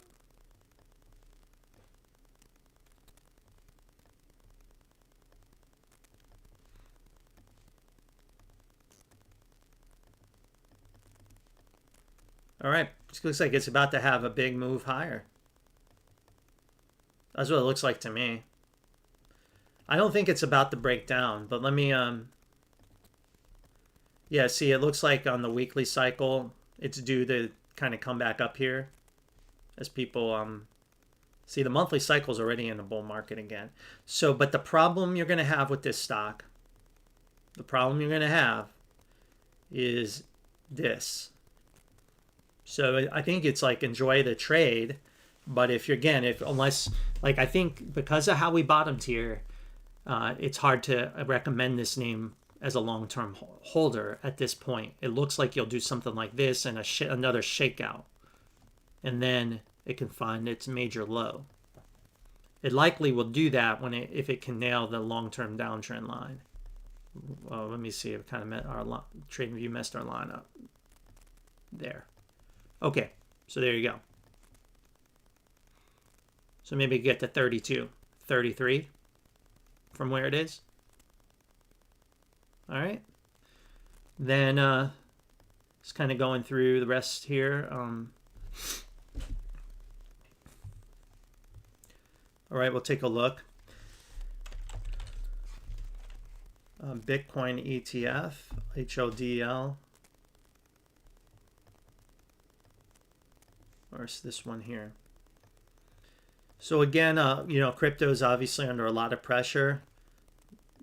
So you have to keep an open mind that things could get really ugly. So we have it looks like a cycle that finished here with some bullish divergence. So it looks like an impulsive move down, but the bounce is concerning.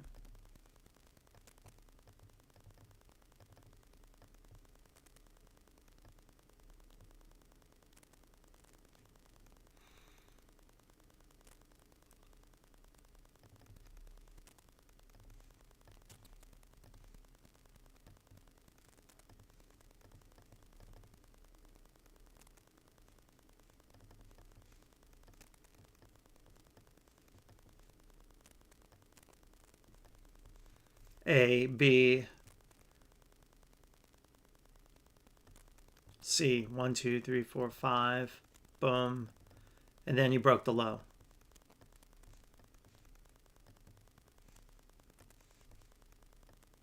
So that could have been the bottom. I don't know if it's held it. It doesn't look like it did. See how it violated the bottom? So I think it's going to do like what that S-bet did. It's going to do something like this, right? Now,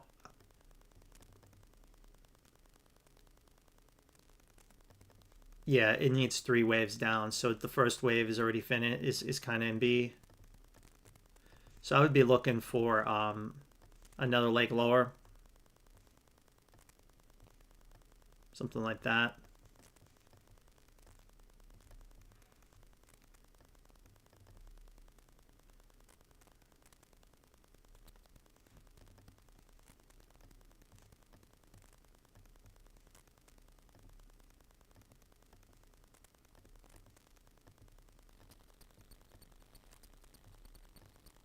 So something like that.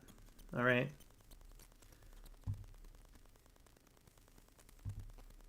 All right, VNRX.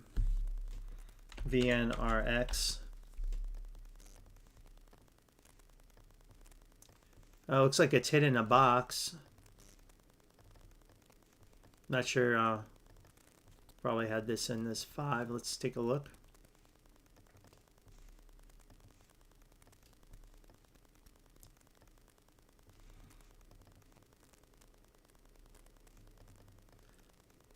All right.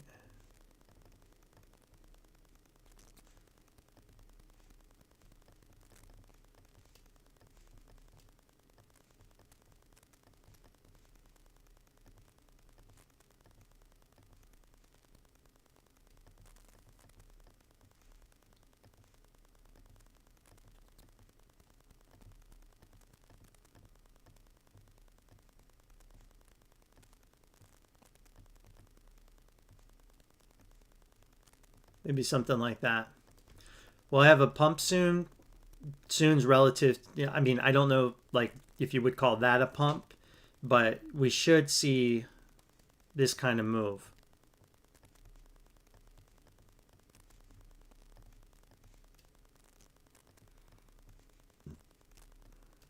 Okay, so, in fact, I wonder if, let's look at this wave.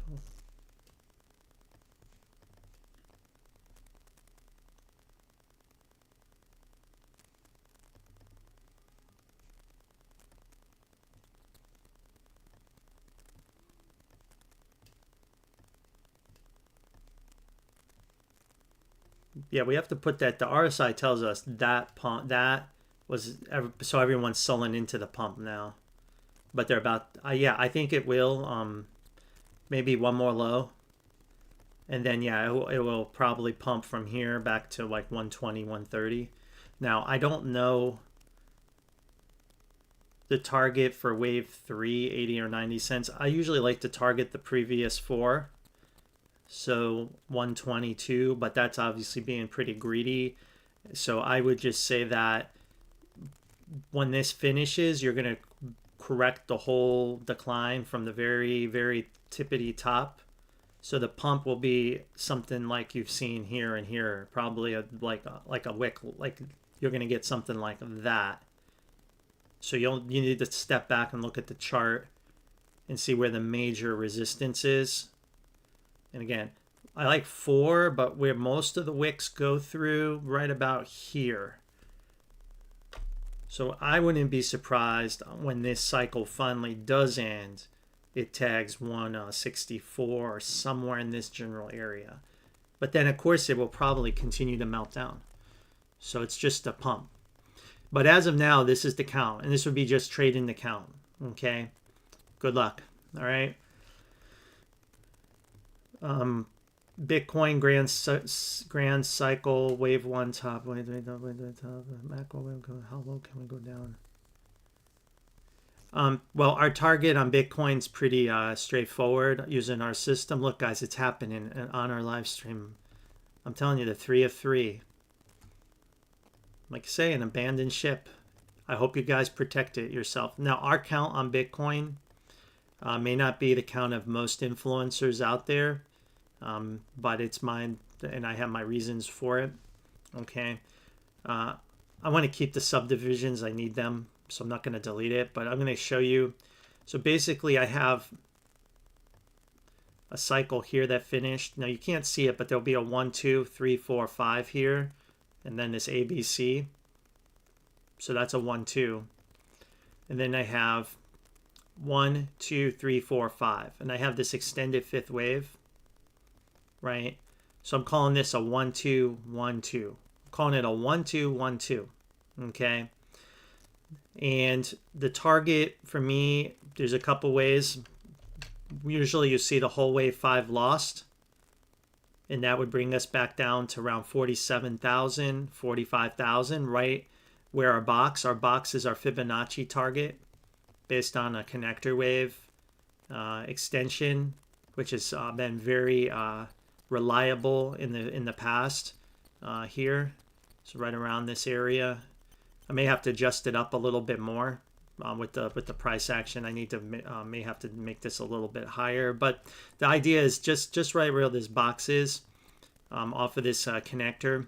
So our target's right around this cluster, and then you have a lot of some kind of chart. You know, have some chart support here. The other thing I mentioned is you also have, you know, what I was going to say is this area is also other traders that I follow that are they have millions of dollars they've made trading Bitcoin cycles, like professional, you know, traders older than you've been alive, like trading more than you've been alive type people, and this is their target using a completely different system, so that when you see alignment like that, then it's like that's when they're gonna probably start buying. So my target is in 49,000, perhaps a little higher now. I may have, like I said, may have to adjust a little bit higher because I think I may have based it off of the bear flag peak here. We need it, you know, we double correct it, so I have to change that. But that's fine, no big deal. We have time to change it. I doubt this is going to happen in 24 hours. But my point is, this is our count we go with.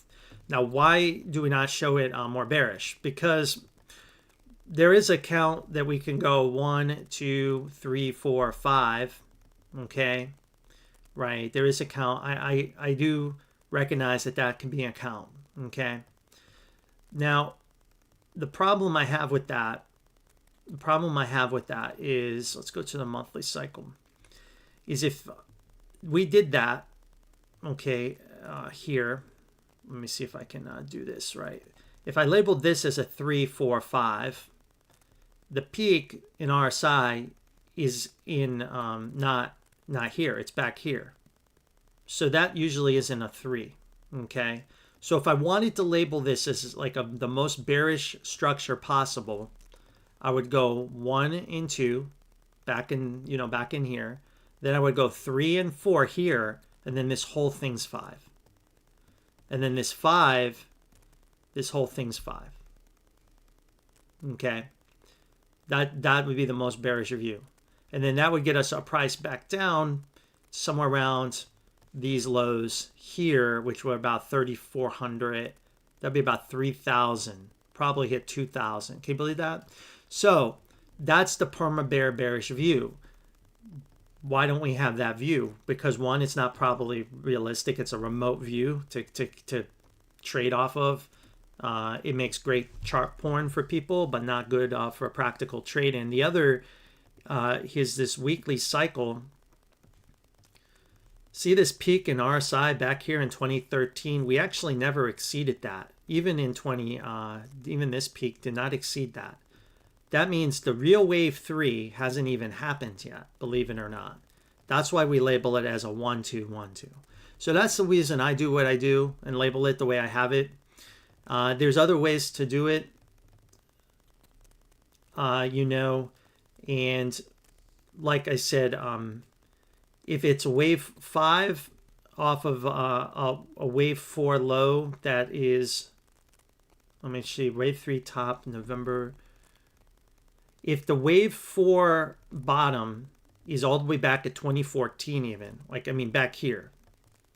So you have a label like this potentially, you're saying. Like 1, 2, 3, 4, 5, like that. Based on my system, we would lose that 5th wave, and the collapse would be essentially would go to 0, right? It would be worthless. So could it retrace from a 5? I can't label it that way, even though it is a valid label. The reason we don't, and this is the thing with Elliot Wave theory, is there's multiple ways to label a chart. There's a bearish label, a bullish label. There's, like I just showed you, multiple ways. So that's why a lot of people feel it's unreliable. Elliot Wave theory is unreliable method. So we actually don't use it to trade the count because of that. We don't trade our count. We don't say because it's a 5th wave we're going to short or not. We use it to communicate possibilities. So Elliot Waves are a communication tool for our members. It's a communication vehicle for us to communicate the possibilities and talk to each other. It's a way to communicate for us, and then analyze possibilities. But the way we make our trade and decisions is using RSI and Fibonacci's, and the RSI helps us narrow the possibilities down, and then we have a fewer Elliott wave paths, which is good, using RSI, and then we use the Fibonacci extension to target the box in the trade idea with either a lower low sequence. So like, for example, we just have this lower low sequence. So if we see a rally in 3 waves with an equal leg extension, we will short that now. So let's say dip buyers come in at 79,000 right now to buy it. We see a dip buy back up to 82,000, and we see a structure that looks like this. I would be telling members to short that area. Okay. All right. So that's our system. But I think if I want to communicate the path and what I'm trying to see happen, I think as of now the data is telling me 1, 2, 1, 2. Okay, that's what it's telling me. But am I open to a more bearish possibility? Sure. I sure as hell am. And we better be careful. So when we do buy the dip, we have to know that, hey, we can't bet the farm on it, because there is a bearish count. The one you presented and say is possible, as well as a few others. In those counts, if those play out to me, mean Bitcoin is going to go to $2,500, $3,000, or essentially become worthless. So is those possibilities? I can't say it's 0 chance. That is a chance it could happen. What circumstances would require that? Oh, I'm sure a quantum hack of the blockchain would do it. You wake up one day, a nerd in their basement with AI driven computer, AI and quantum computers in their basement could break the blockchain. If they do that and they hack it, this shit, it was going to go down like you never seen before. Will it recover? It always will. It will, but it will be a monumental collapse. But then that will force the thought leaders behind crypto and Bitcoin. Satoshi will come out of retirement to save his treasured product and then recreate something that will be quantum resistant, which they should be doing now. To me, the biggest risk, fundamental risk to Bitcoin is quantum. And you may say it doesn't matter. It matters because it's real. It's as real as the internet. Well, it's a real problem it has. The thought leaders behind Bitcoin have to solve it, or the market is going to make them solve it, or if they don't want to. That's why I laugh at Michael Saylor pumping Bitcoin, Tommy Lee pumping. They're clueless. They have no idea why it's. I can tell you why it's selling off. Quantum FUD hit this thing back in this area. When they flash crashed it, the bears took advantage and they flood the market, and now it infected the minds of the market, and no one wants to touch this shit right now. And they won't touch it until they find a solution to this quantum problem. And you guys, I know you can dislike what I'm saying, but I'm usually right in my macro reviews more times than not. So that's my thought process on it. I mean, I was the one that also said when silver hits 120, the system could break. We just saw a bank fail and we saw the London exchange not open. Again, my macro views work. And I have a video online that says that shit. Says it. Before, back in November, I said when silver hits 120, that's when the system's going to start to break down. Coincidentally, that's when the system started breaking down. In fact, who knows what's happening with the, week in Wall Street right now. So my point is, guys, my macro view is usually right, as much as people don't want to hear it.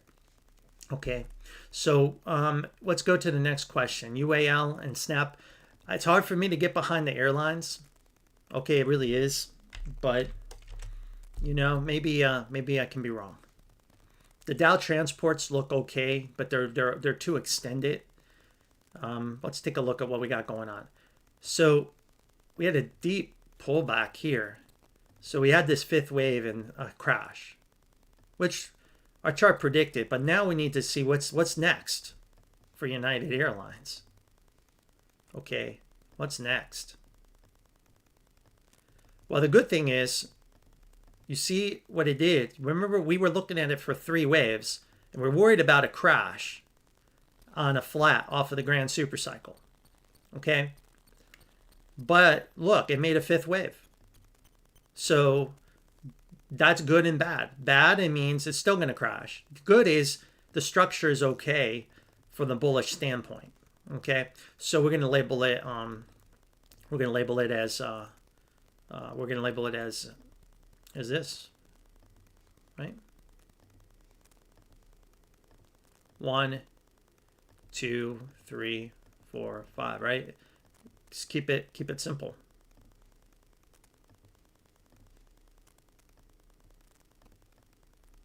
Right, we'll just keep it simple. Right, we'll have to make some tweaks to this little advance here. I'll have to make some adjustments. Probably that 4 is here. You probably don't see the subdivision here, but something like that, probably real tight. 1, 2, 3, 4, like that. And then this was a flat. So we're looking at something like this. Look at that bearish divergence. Oh my goodness. So that's pretty nasty. You see it's about to correct this whole leg. So the good thing is you made an impulse, but look, it's about to go in. This is what I think the airlines are about to do, guys. Okay. Now that we made a new leg, it changes up our view of the instrument on the higher time frames. So I look at this. I'm gonna look at this as a bullish case. A 1, 2. Now that we have this 1, 2, and soon to be another 1, 2.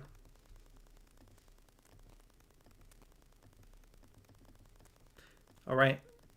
So I'll be looking for another wave down, similar to what we saw here. And it may have already started. In fact, let's go to the shorter time frames.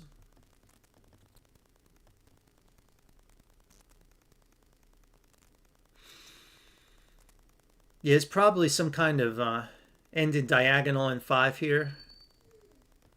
And my guess is it's about finished. There's a small chance. No, there's a small chance it could do this. But I suspect it's a discount like that. Okay.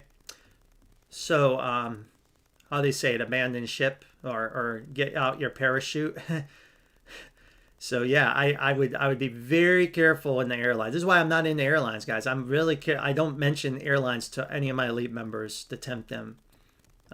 So we're not ready for airlines yet. Okay. I gotta take a brief pause real quick, and I'll be back in just a couple minutes. So just give me 1 second.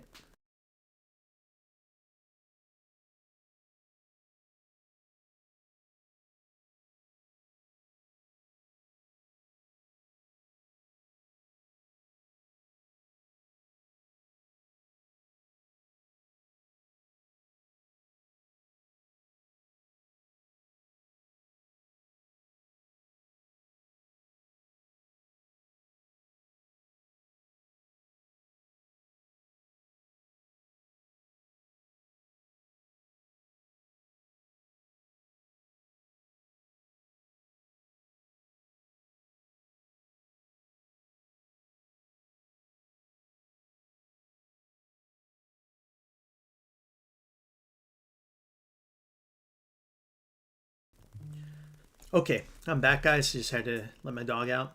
All right, so that's where we're going with UIL. Okay, and now Snap.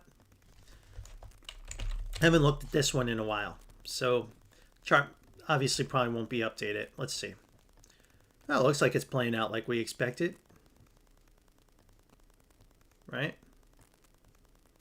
Now we're going down in C. So yeah, happening just like we expected. Look at that. Now we gotta just look at this count, right? 1, 2.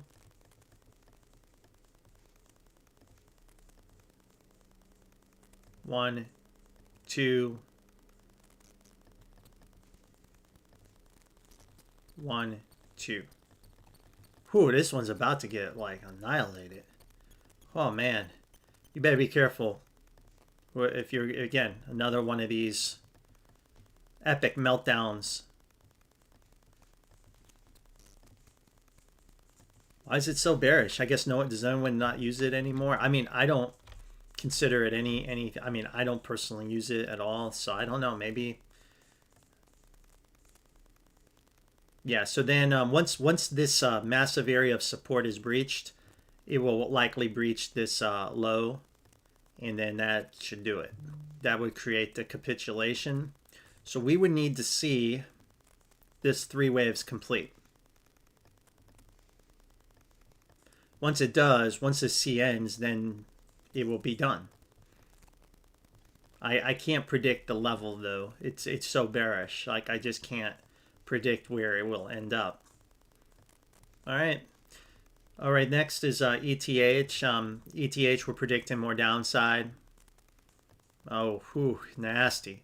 So the 1-2-1-2 count did play out as we expected. Yikes. So, unfortunately with ETH, we're looking at a flat off of this grand super cycle.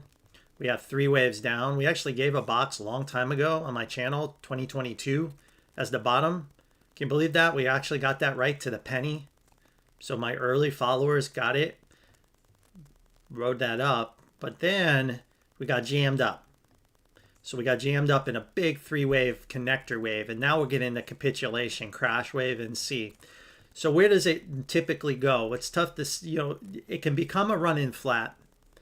So I suspect, right, it could either retest this low at the worst case, go back to 800, But I'm thinking what I'm thinking is like 1200 is what I'm thinking right now. But we could try to project at least an extension.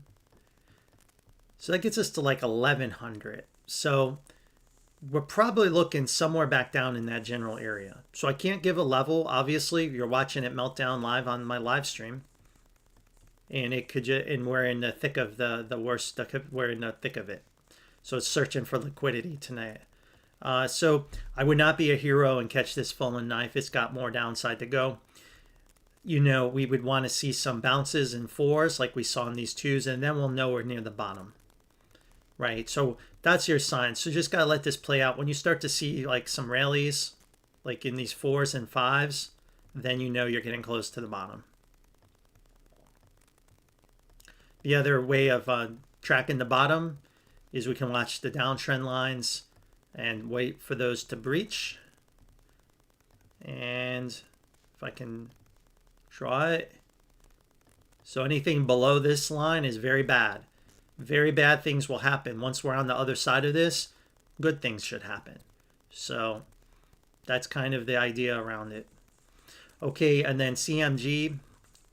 Let's go to CMG here.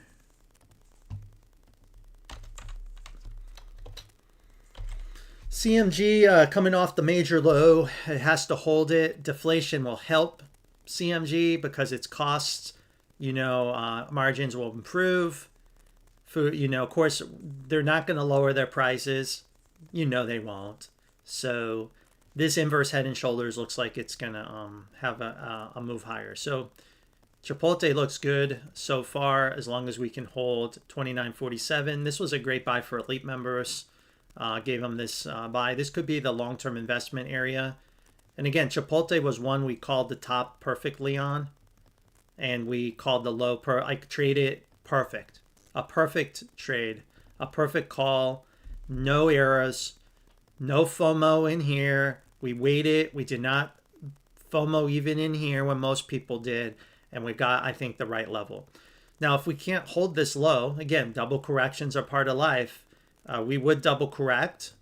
And then the next area for Chipotle would probably be right around $10, right around this trend line that I have drawn, the historic trend line. So it's got to hold it. So that's also an idea called backing into the low. So we are in a decline though. We're in C. And as you can look at this, it's still finishing out. So it's still correcting. It's correcting this cycle. But we expect it to come out. All right, PPLT. Well, we look at platinum. I don't have PPLT, but same idea. Nasty flat. Okay, a nasty flat. Palladium. I warned elite members Friday morning before the market opened to be very careful in platinum and palladium. Very three waves. It was the clue something much more bearish was about to happen. I said, hey, if this is a flat, it's going to get annihilated. The target would be all the way back down to 1321, 1059. So that's probably where it's headed. Okay. So palladium's it did a flat. It finished the whole cycle from the lows. For me, palladium finished this whole move. And you can kind of see how it's labeled. But remember, it's going to be okay in the future. So if you missed the move, you're going to have a great opportunity to get back in on it. Okay? You should. Now, all we need to do is complete this impulse. Now, we could truncate. There's always a possibility, but once this impulse is finished, we should start the next leg higher. Okay? So just know that that's palladium right now. So palladium's in a flat. Okay? Palladium's in this flat. And you're just going to have to deal with it. You're just going to have to deal with the correction. That's part of trading, part of life. We could try to look at a fractal and see if it did anything like this before. Kind of had one here, but this was a multi-year flat. But the fractal's the fractal, right? It still kind of loves to do that. So you do see flats. Here's another one. So this instrument likes to do flats. So it's doing a flat, just on this time frame. Now, I'm not worried based on my count because look where the wave 4 is, right where the target is. It's all to me, it's all technical.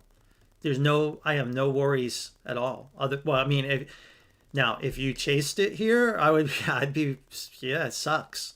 And it's a lesson people learn the hard way. Now, we were telling members to buy palladium back here and here. I mean, that's where I personally bought it. Now, I sold somewhere around here, I think. Well, yeah, I think it was either here or here. Did I get the tippity top? No. But hey, I got a nice gain out of it. And guess what? I'm going to reload here. Did I chase this shit? Hell no. Hell no. I mean, no way. But a lot of traders did, and they're getting blown up. And it's just the way it is. I mean, that's the way the market teaches people lesson. Like, and the reason this one was clear because it's like very 3 waves. If you see a chart like this with 3 waves, you just need to like be very, very suspicious of it, right? Very suspicious of any 3 wave because that's a flat. That's a clear one. Trade Desk had it. Sometimes they're very obvious like this. This one's very obvious. There is no way you can make this 5 waves. There is no way in your minds you can make this 5 waves. Because of that, you knew it's a flat. That was the clue. And platinum had the same look. Platinum had the same look. So, but this will have to play out. This somewhere in this box is be the bottom. All right. RCAT.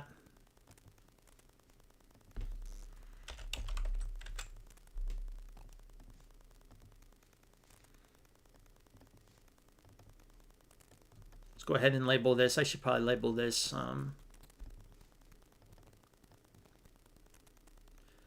So it looks like you've got like a 3, but see how we overlap too much?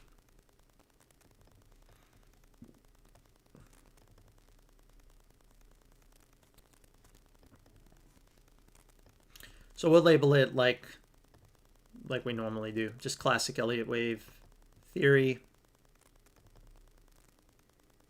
Let's find out where this low really is. Yeah, so that looks like 3 up, 3 down. So it's moving in 3s from here.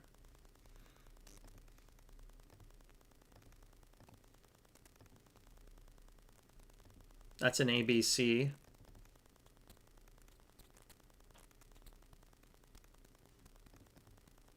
That's a run-in flat connector.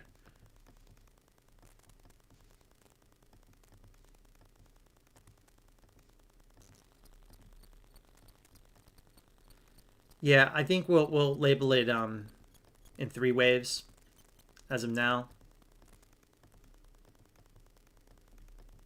So there's some kind of run-in flat connector, I think.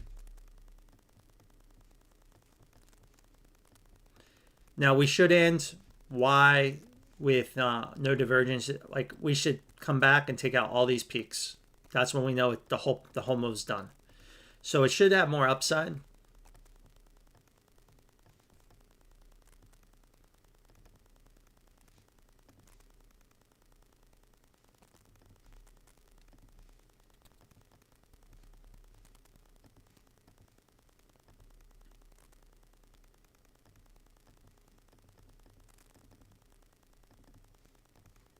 All right, so let's see here.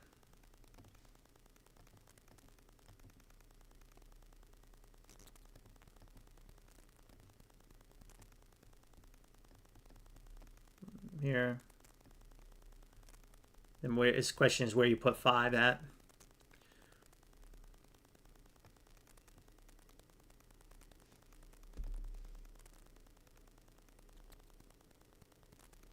Yeah, we'll put that at the peak. Okay, so something like this, and maybe maybe it's something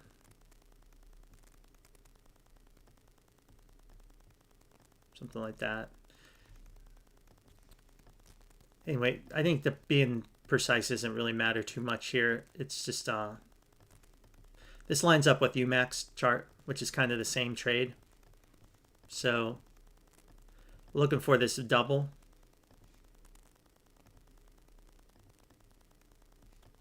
1256, 1159 would be the buy right in this box.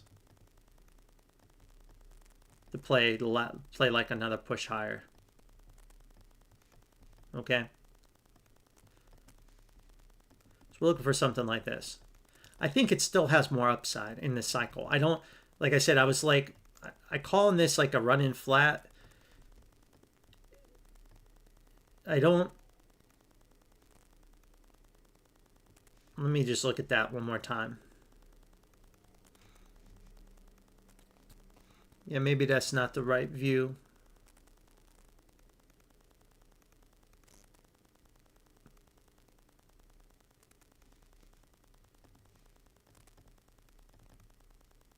Yeah, you know, it's not, it's the wrong call.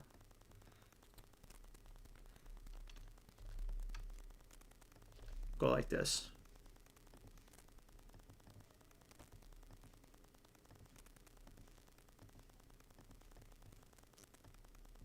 That would be the right way to label it.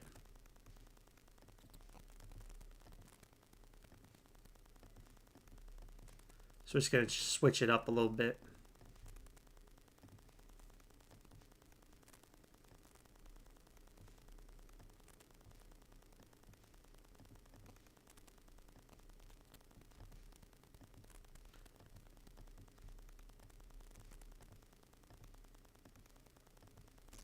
Something like that. I think that's what it does.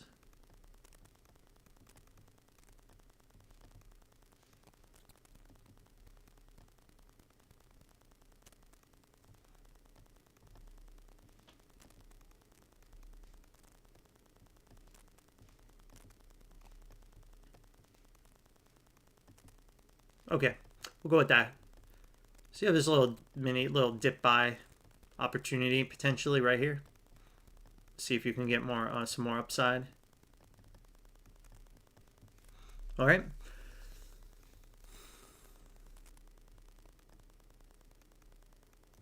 CTVFF. Okay, so for some reason, GER CTC. Oh, got it. My bad. Got it backwards. There we go. Did not see it.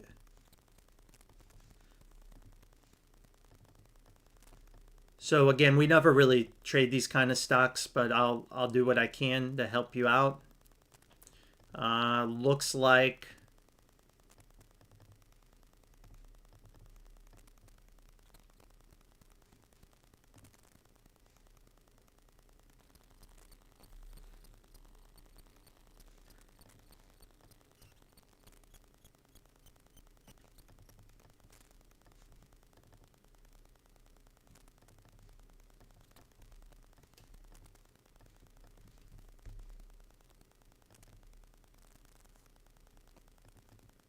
yeah, I'm not sure. It doesn't. We don't have a lot of data to base anything off of, but I'll try my best.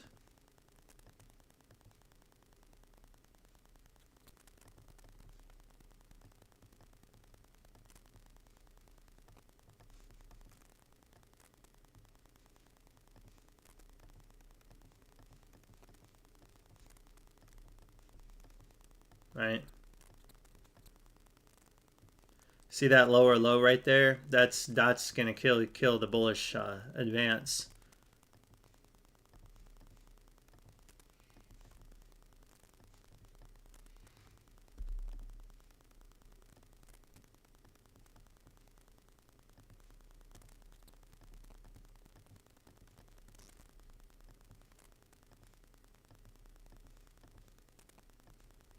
My guess is it's about to do that.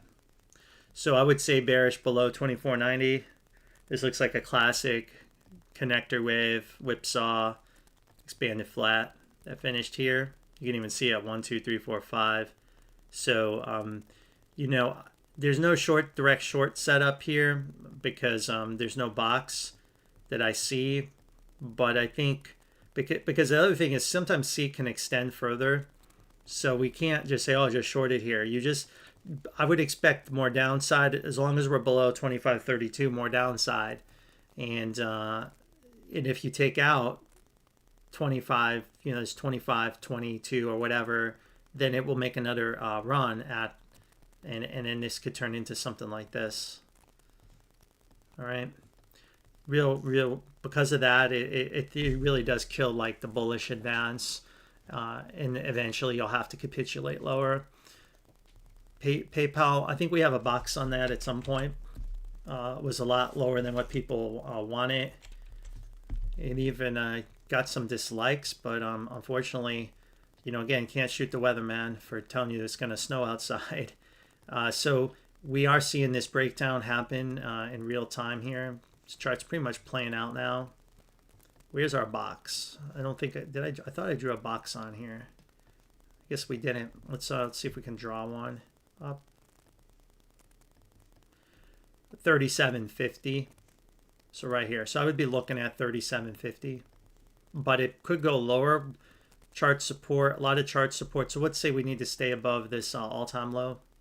It's kind of another, like, you don't technically have to. You could breach this low because it's the grand supercycle correction, 1, 2, but it would be nice to not breach it, because then you could create a more bullish structure. So I'm looking for something like this. It's in the 3 of 3 to the downside. It trades with crypto mostly now, so if crypto's melting down, this will melt down with it. Long entry would be down here in the low 30s. Ideal entry right around here if you want to start to buy it. Timing it with Bitcoin's box as well, because if you could time it with Bitcoin's box and the rest of crypto in general, I think you have a really better chance at finding a low on PayPal. Okay.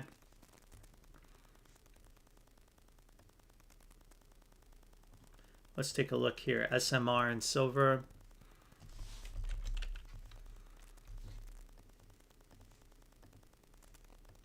SMR is still holding the bullish structure, right? It's going to be tested like it's never been before soon. So that can be done. Like I said, this is the go to zero level for it right there. That's your go to zero line. You breach that, and I mean, for me, it would be abandoned ship. Now, when you look at this, it looks okay. I mean, it looks okay to me. Some kind of flat off of that peak. So I mean, it looks okay, but we've seen, time and time again, looks doesn't matter. Actually, we probably will have to call it off of let's look here, that peak. All right.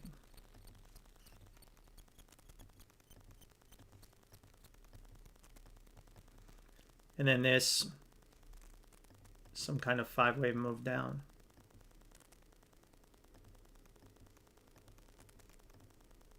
Right.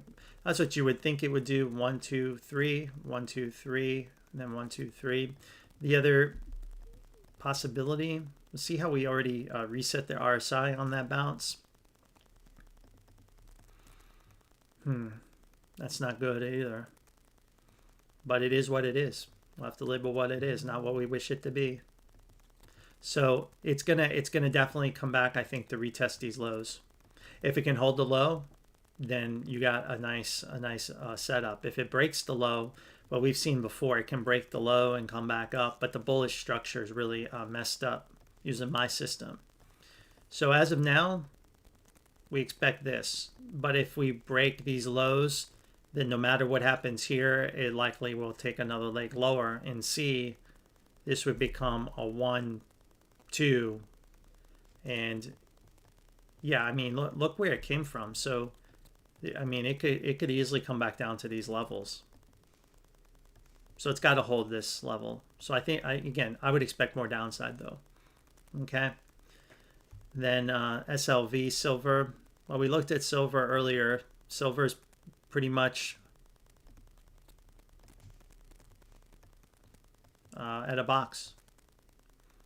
So it has to hold the low intraday on Friday. If you break that low, it will turn into a bigger 1-2, 1-2 setup, and it could correct for several years. or more. So right now we have it as a fours and fives, right? That could play out, extend, right? It could play out and extend fours and fives. But I put this here for a reason, because if we don't see that, if you don't see that, well then it's another 1-2. Right, 1-2, 1-2. This could become another 1-2. If it becomes another 1-2, we'll come back. We'll eventually backtest the previous all-time high, the breakout, like 46, 45. So we'll eventually come back down there, but it will take years to get there, and it'll consolidate.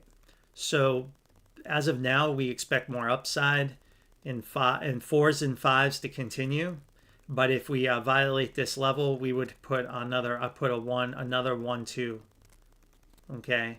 And we would just have another 1 and then another 2, likely over the next several years. Chop, chop, chop, chop, chop, chop, you know, eventually come down here. Okay, so we don't, but as of now, we don't see that data to tell us that. And I gave a very detailed update on silver in my earlier part of my video today. You can rewatch it. I think it'll be very helpful for you. Next is on some UK stocks. LSEG on the LSE.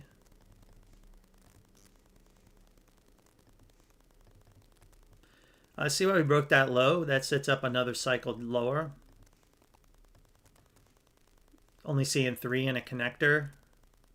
Actually, we got 5, so it'll be looks like we had some kind of a ABC correction here playing out. Right, I'll label the rest of it in a minute. It's something like that. And then looking for a target of 5964 in this general area. Now, larger picture, obviously it's correct in the whole grand super cycle, it looks like. Right? I think it's pretty easy label to get your mind around, right? So obviously a bear market, right? It's got more downside coming. So I think this one's pretty straightforward chart. Let's look at some of the RSI monthly. You notice how this peak did not take out that peak. There's a chance, small chance. Yeah, I want to look at that one more time. Could it be a 1-2, 1-2, 1-2? I think it could have been, but I think that's been violated with this break right here. So now we would expect a more conventional correction. So I think we have to label it this way. We have no other way to label it. I mean, this peak almost came out. It was pretty strong. I would have liked to seen this take this peak out here. I mean, it's pretty close. It's not like a big divergence there. So we have to label it this way. I think it's not a flat off of one. I wouldn't call it 1-2, 1-2 and call this an A, B, C. Let's take a look at that. Maybe it's a flat off of that peak. No, see too much divergence there.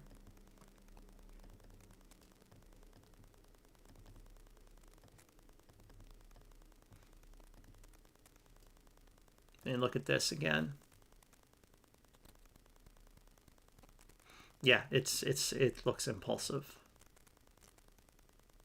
So from my point of view, that's a count for that one. All right, CPXR. Some kind of copper index. So copper's in a very strange setup right now. So obviously we took the high out. Good. Bad is, of course, it's pulling back. Copper could be in a flat. So imagine this would be in a flat too.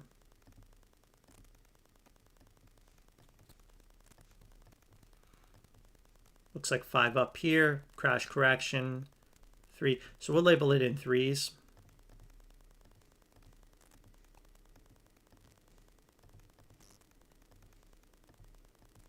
Here's the problem we have. Copper could be in a flat, and it's doing this. Okay. Here you have 5 waves up. So I actually won't label that flat like that. So we're going to do this. So we're in this B wave. Now it's like, oh, you have a flat off of that peak or not? Is A here?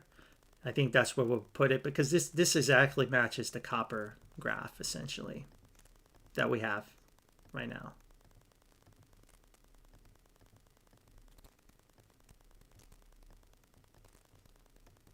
So then, so the flat could be finished here, right? You're a flat. This is the count. This is our copper crown. So the flat could be done on Friday. Boom. US dollar continues to collapse. Boom. C and Y do that. Very possible. The problem is C can still go deeper. That's the dilemma, and we don't know. So we just don't know. It does look like, at least in this chart, needs one more low.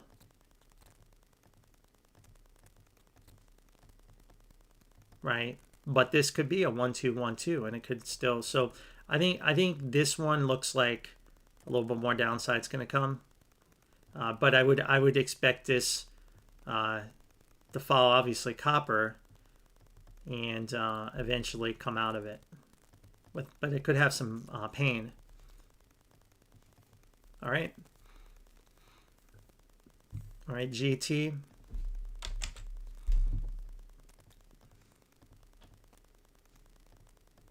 Perhaps this is telling us where some of our oil and stuff is going here. Yuck. Look at that chart.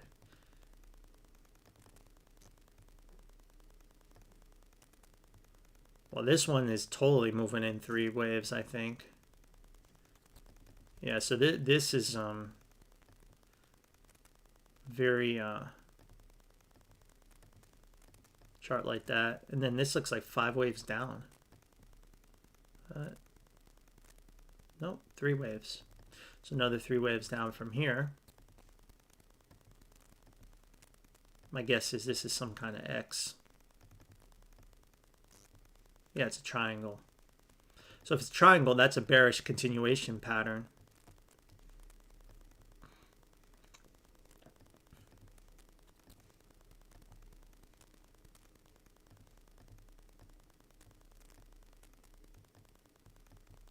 Let's see here.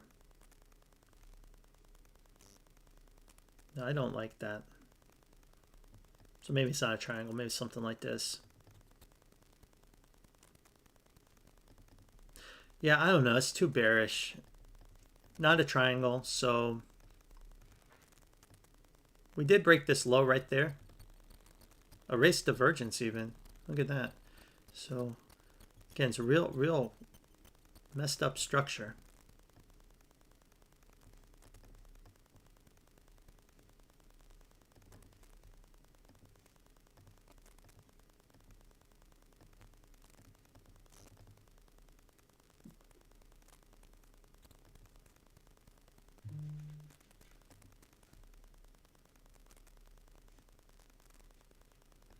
These are all 3 waves.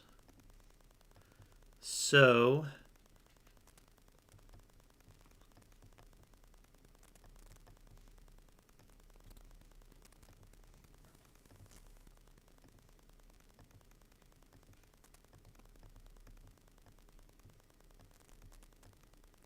maybe something like that.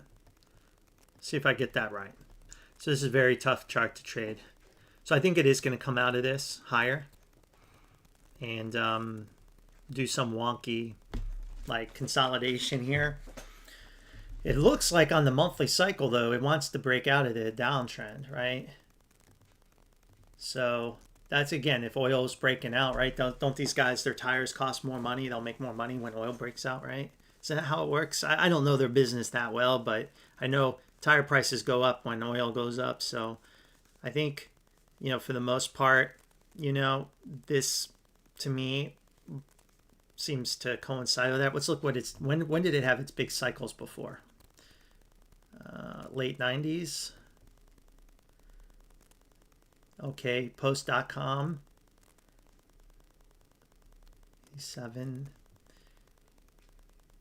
So it tends to make it during booms, economic. So it doesn't really correlate with oil too much. And I mean, it does somewhat, but looks like when it's a consumer boom, like stock melt up, like I guess that makes more sense. People are buying cars and stuff.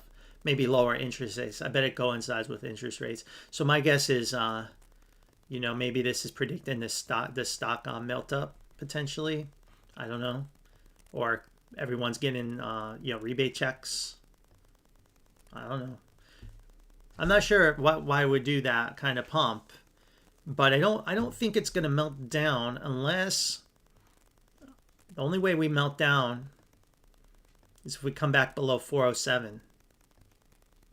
So I'm going to assume bullish for now.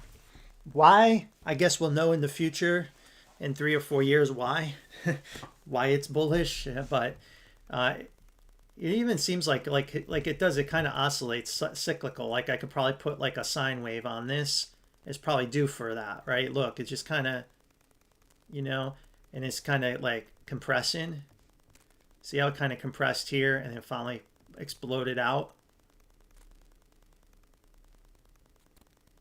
Very interesting what this is telling us. What can you read into this? Or maybe this comes later. Maybe we get stuck in this, and then maybe in the 2030s we come out of whatever. Yeah, very interesting chart because of what it could tell us about the world economy, right? But it also says if we break these key levels, it's it's a go to zero. It's bankruptcy, right? It's a go to zero because the chart, doesn't have any. There's no, it just essentially go to zero.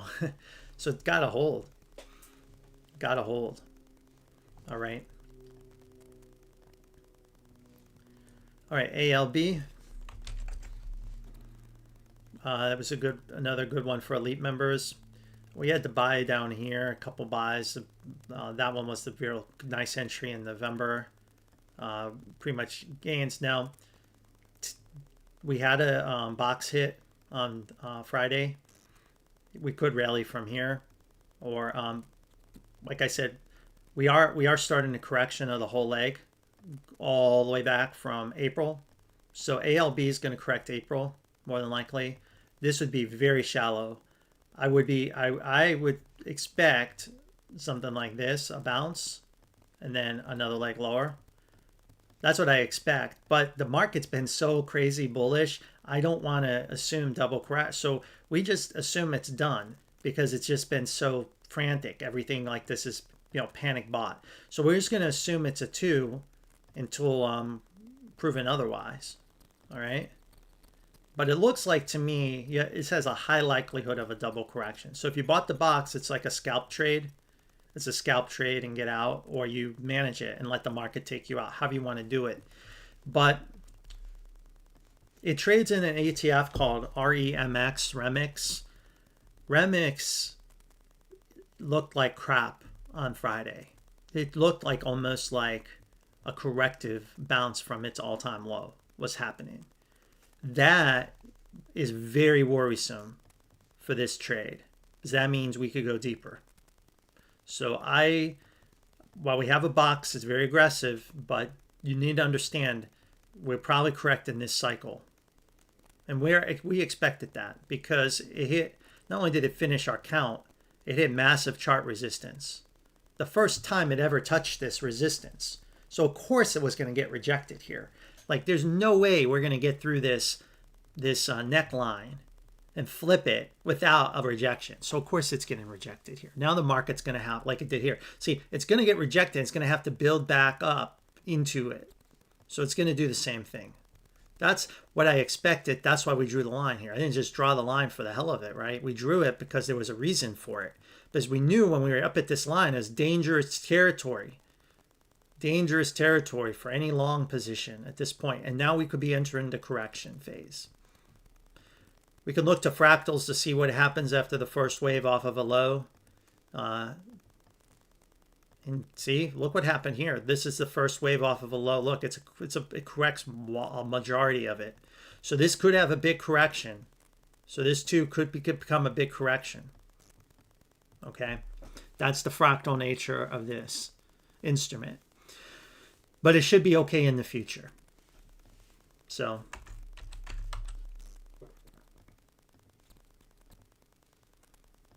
BABA, we're looking for another leg lower.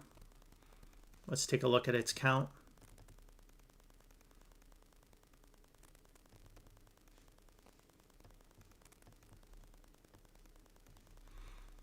Something like this. More than likely, we've started the pullback.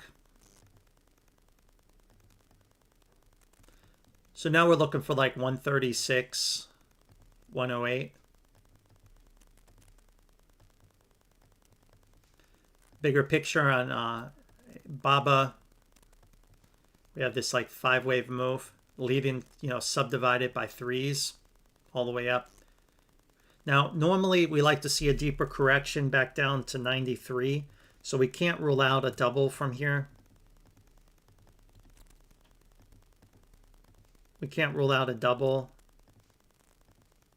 I actually think that's highly likely. But we'll buy the first box and let the market decide. It should come out of its big bear market eventually. But it's just gonna, it just takes time. All right, LASE. Laser Photonics. Another interesting chart here. 5 waves down, so you got some kind of flat here. Whoops, sorry, wrong way. Right. So this one's obviously moving in 3 waves. A lot of pump and dump stocks move in 3 waves, guys. I don't know if you've noticed that, but they all usually do that.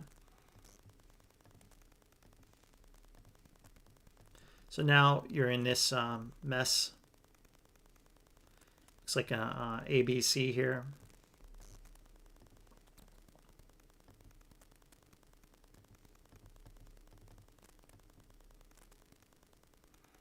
Now this C has to come all the way down and take out. So you need a capitulation. Boom. So you're probably in this capitulation phase. Likely to melt down soon. Now, B looked like a, let me look at this, make sure I'm not mixing up.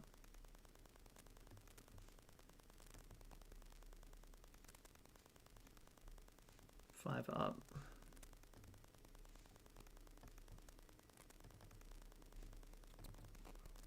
Yeah.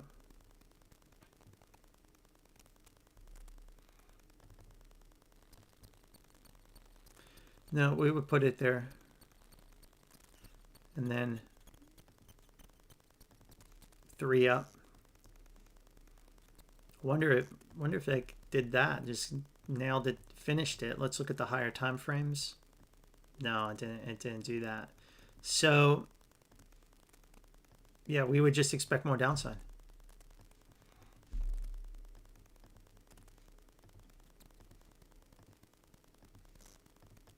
Right, and then this has a lot of possibilities. The way to label this,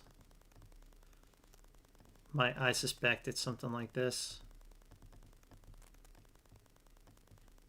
Right, and then X finishes up when C is finished. So I expect it's going to have its own little mini freak out moment, meltdown moment soon.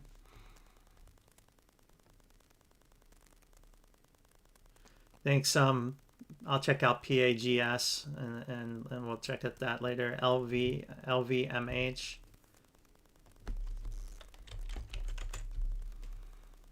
This is on Euronext. So I think this one here. What happened here? We got to find a different index that we can't use that.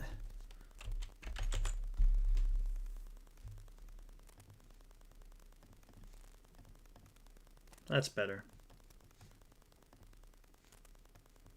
So it looks like you made 5 up from the low. It's correct in this cycle. It's correct in July. Right? So how low can it go? Well, the first thing we need to find is the subdivision. We need to see if we can find the connector wave, and you have one right there. So it looks like it's in a crash correction.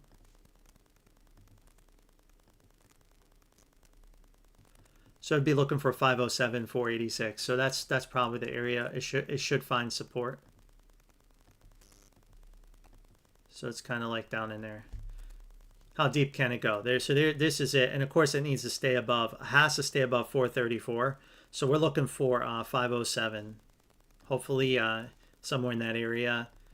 And what looks okay, which is nice, is it looks very impulsive off the low. So it should be okay. I mean, I've said that before a million times, and sometimes it doesn't, but it should be okay.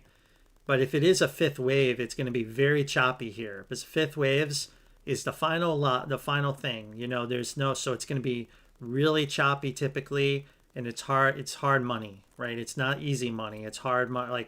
So I think you're going to have to expect these deep, wild swings if it's a fifth wave, right?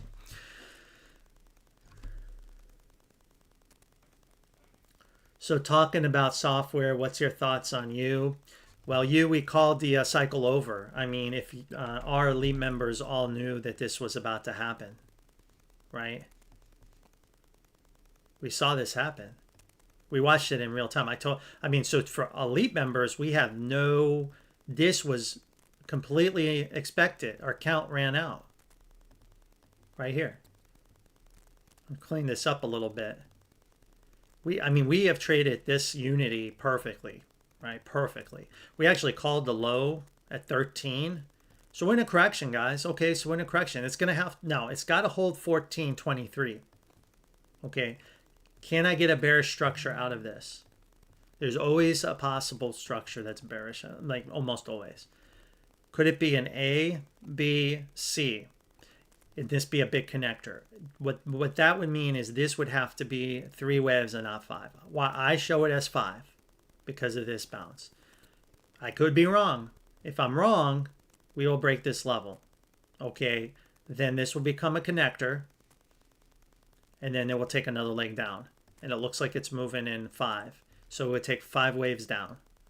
So if I'm wrong, and this is a connector, we should see 516 as the low, $5.16. This will move down in 3 waves. Okay.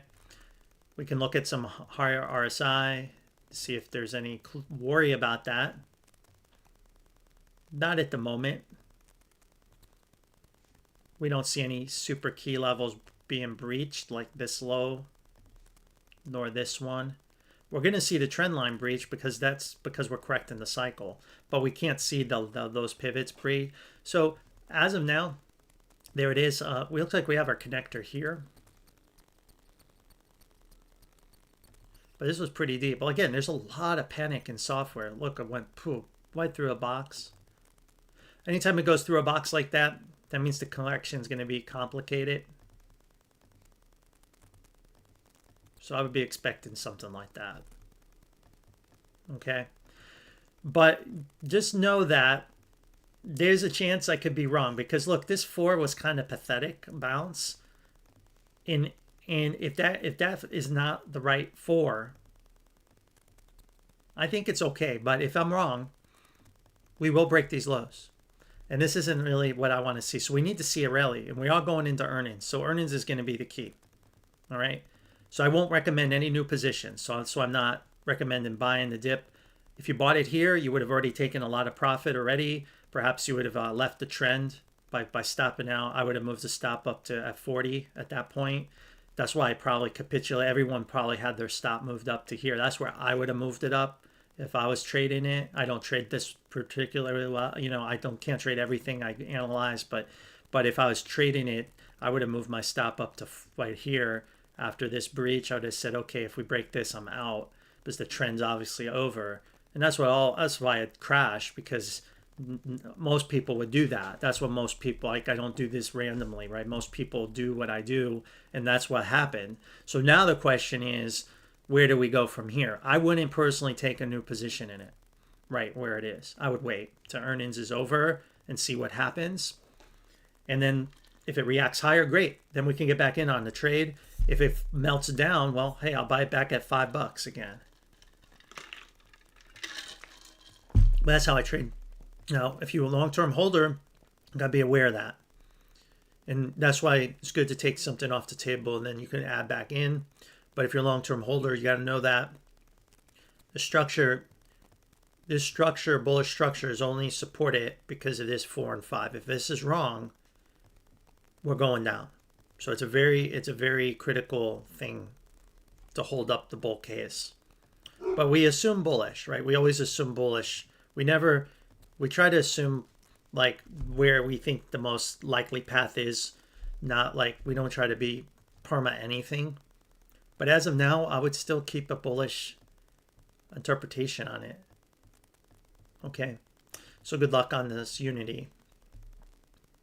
That's my thoughts on it. So I think I don't like it. I don't like the intensity of this move, to be honest, and I don't like it's doing that going into earnings. And I mean, if that's what happened after earnings, then okay, maybe it shook out some people. But if we go into earnings, we need to get by earnings behind us before I would ever take a new trade on this.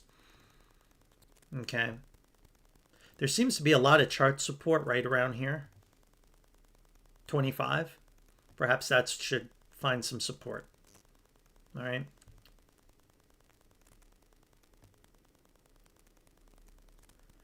All right, CRVS.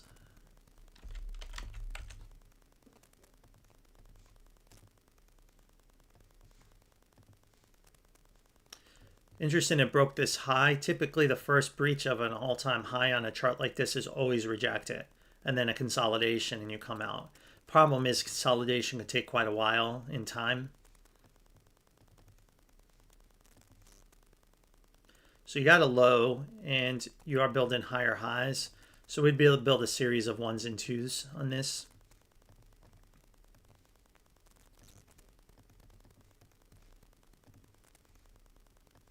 Or let me look at the shorter time frame. Yeah, see, we took that out. 3. Well, actually, it looks pretty corrective. Let me look one more time.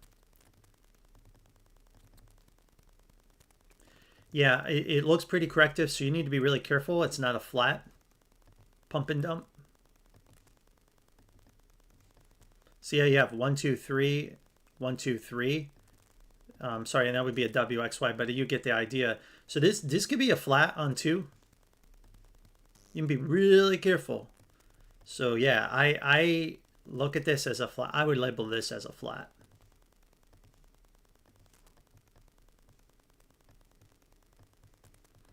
And yeah, at some point it should come out. Now it can always be a run-in flat. It may just fill the gap, but it's has all the signs of a flat. But let's look at the higher time frames. We haven't violated anything yet on the weekly or the month or the daily. So it would be premature for me to call it a flat as of now. But when I look at the subdivisions and structure of this wave, it has all the signs of being a flat. So, you know, if I label what I see in front of my face right now, I would probably label it like this.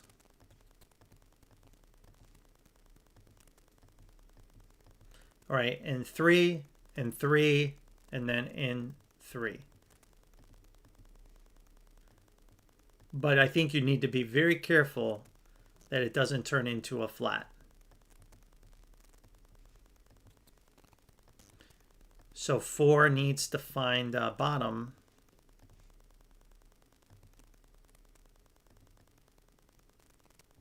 At 1739. You really need to find the bottom. So this could be an A, B, C. So this can do a couple things. It could do A, B, C, or it could just crash into the box. So this box is valid if it crashes. If it does a B and a C, it's not a valid box anymore.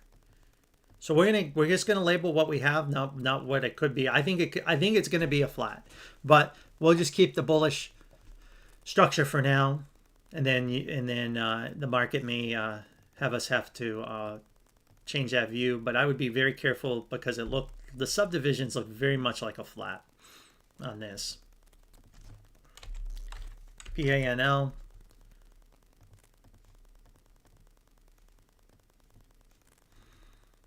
anytime we see that lower low, it just totally destroys the chart setup.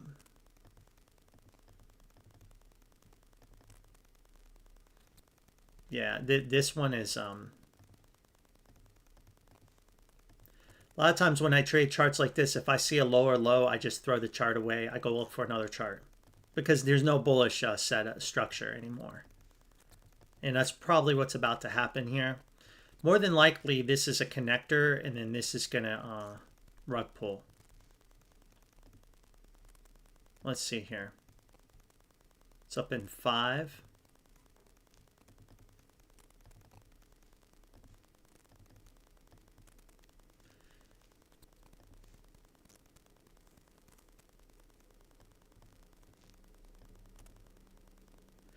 So it could do a couple things. So as long as we're below 949, I'd be very careful in it. It looks like 5 waves down, but that has 5 waves up.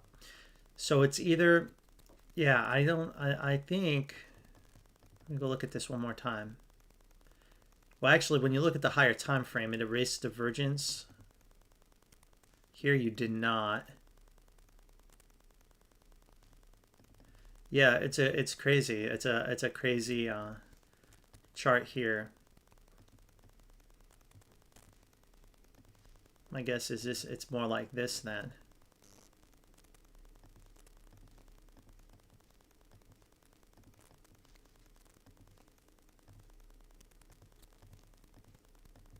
Something like that.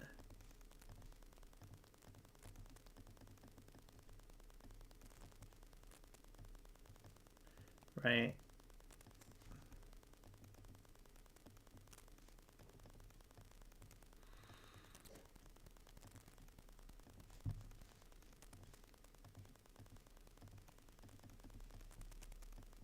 Maybe something like that. So I'm going to go with this. So I think what we'll do is we'll go with this as the major low.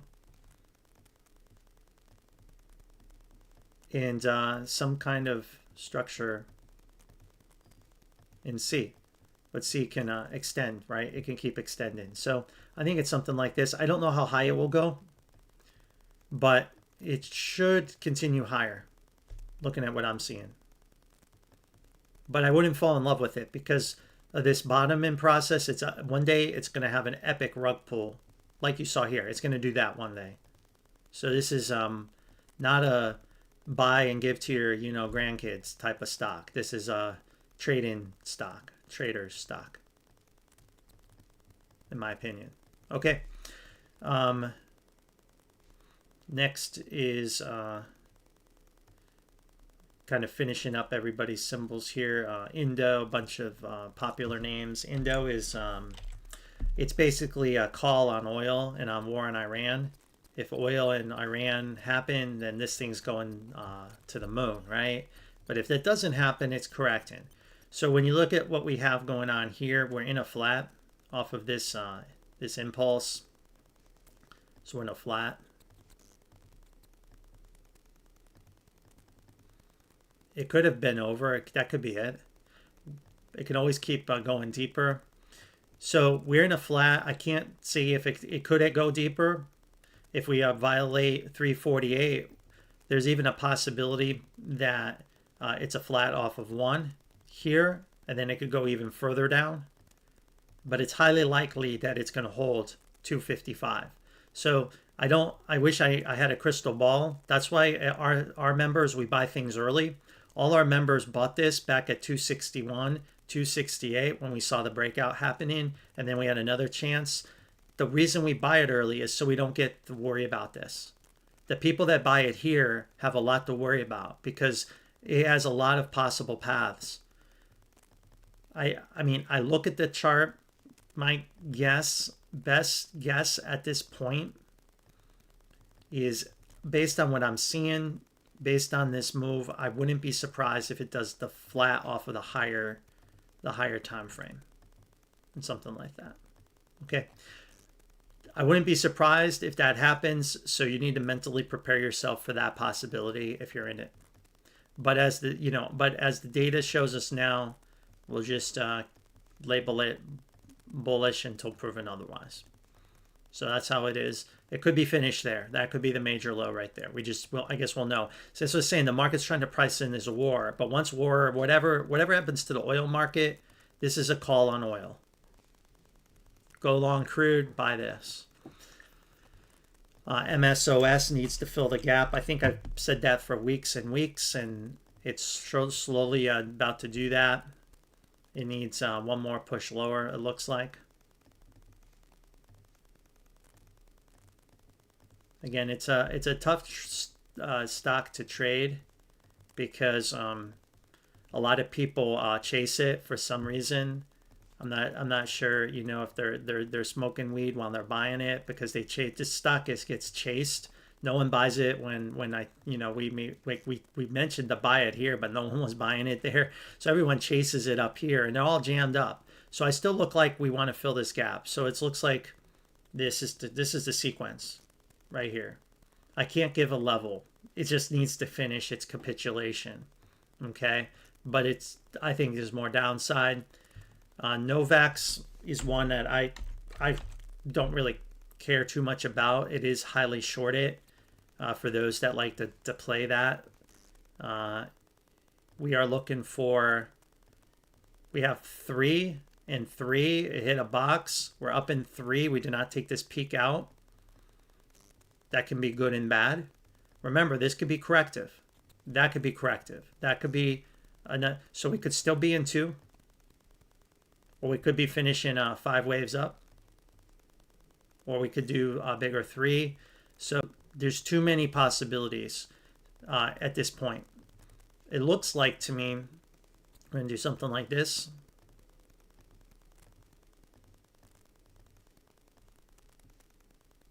And that, right? See how we did A, B, C, so something like that. And then once we get to 5, come crashing back down. So that's what you have. So if you're trading this, good luck. This is what I think is going to happen for the next year. Now, could it eventually come out of this and squeeze? Yeah, I think it will. I think it will. I think it'll have a hell of a short squeeze at some point. But when is that going to happen? I think that's the market melt up. We're going to get the market melt up at some point, potentially. I don't know when. It could be 27, 28, back half of Trump's presidency. 26 could be a big bear market for the markets. We thought we could pump earlier. Doesn't look like that's going to happen after we saw last week. And that means this has to play out more like this. And then you get the more melt up later. Now, if the only other path that this could take, based on the data we have right now, is the bearish structure, right? We don't do this and we just melt down because we only have 3 up. And then this will be go to 0. And then the shorts will get paid, right? There's heavy short interest in this name. But I think this is what I'll be looking for right around here. Okay. MPW is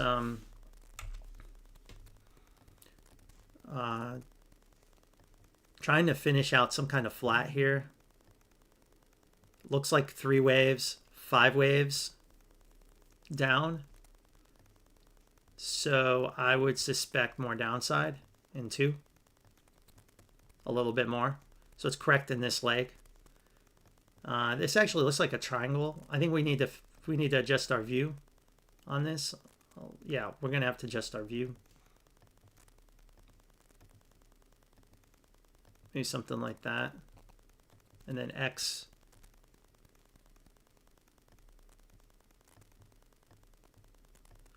Again, this is for like long-term holders, not if you're hoping for like instant gratification and something like this, it's just not going to happen. But I do think it will eventually come out of the mess it's in eventually. Okay. Let's take a look here. Need to move this back. Yeah, let's see here. Yeah. Let me fix this here, this part of the graph here. Yeah, I think something messed up with my graph. 1, 2, 3, 4, 5. Yeah, I don't know what happened. Something messed up. Sometimes my stuff gets moved around. there. That would be better. So we call this a run-in flat. So let's take a step back and just make sure. Yeah, I mean, I see why I called it a run-in flat before. Yeah, I'm still going with this. Okay, we're going to go with this view. There's no changes. So we're going with this view. And yeah, hopefully at some point it comes out. I think it will. I think it will. All right. Then how high can UVIX go? It depends on the nature of the bear market. It can go, I mean, use your imagination. It could go to unlimited heights. I mean, it could go theoretically. I mean, I'll give you, and again, we never talk about on our channel what it could go to. We always talk about what we could lose. So what could we lose in UVIX at 590? Well, you could lose to 521. If you're comfortable with that kind of loss, then buy it. If you're not, don't buy it. If you're comfortable with that kind of loss, you can buy it here. Where can it go? I think, I suspect when we look at the bigger picture, right? What is the personality? What has this done as a fractal before? Right, you see they had this big spike here. You didn't really have any chart support that can anticipate where it went. So that's not really that helpful, right? So maybe if we draw this line we have here, that represents potential area. And then we have another line. I can do something similar. Again, I'm just kind of trying to speculate a couple. There's that line. Then there's a lot of chart right around this area here. And then massive resistance here. So my guess is 28 if the indices crash. 28. And that would be the SPY going 540, 530, that type of thing. A garden variety pullback like SPY 630, maybe we can get back up to $9 or something. 14 at the most. But April, like the April lows being retested, we're talking here. And then grand super cycle, generational crash of all crashes, 100. That's my forecast. Again, don't hold me to it. I mean, don't bet anything on it. I'm just speculating because there's no way to know. But I think for now, it looks like it's trying to grind higher. If UVIX can take out 648, it will break out. It will break out. Okay. If it can't, it's gonna melt down, and this will become a 1-2, and the chart will flip. This will become corrective. This will become a 1-2, 1-2. So that's why I say it's right on the edge of a major market, point right here. Right, it's boxed in. The market has not decided, but it's about to. It's about to. I think it's going to come out. I think it's coming out because of what we saw already happen. But it hasn't done it yet. Neither has the VIX. It's jammed up. But it'll figure it out. It's gonna figure out its path soon.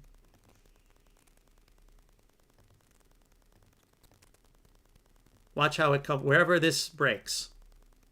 If the VIX breaks out of this higher, boom, market sell off, big sell off. If it doesn't, market's gonna melt up more or go sideways for another like month or so. Again, that's what's just gonna happen.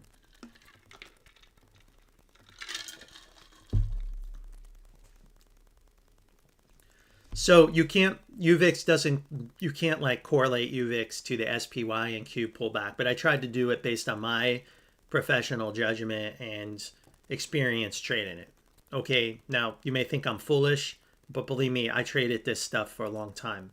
I traded TVIX back in the COVID crash. I mean, I know a little bit about it, so I know those targets seem unbelievable, but believe me, if the grand super cycle crashes, UVIX will probably hit 100.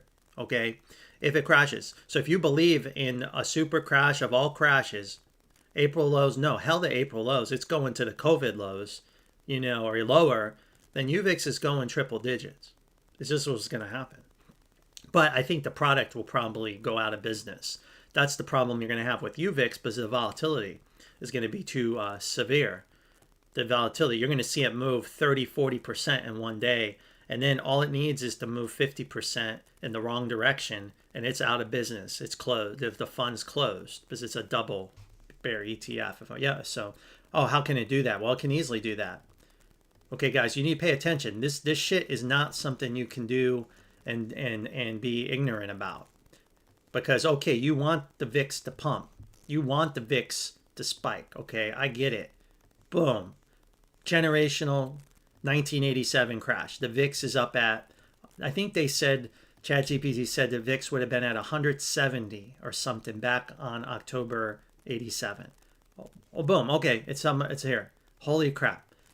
So what happens? I own UVIX and I'm like, I'm rich. I'm effing rich. It went up 15 times in one day, in 24 hours.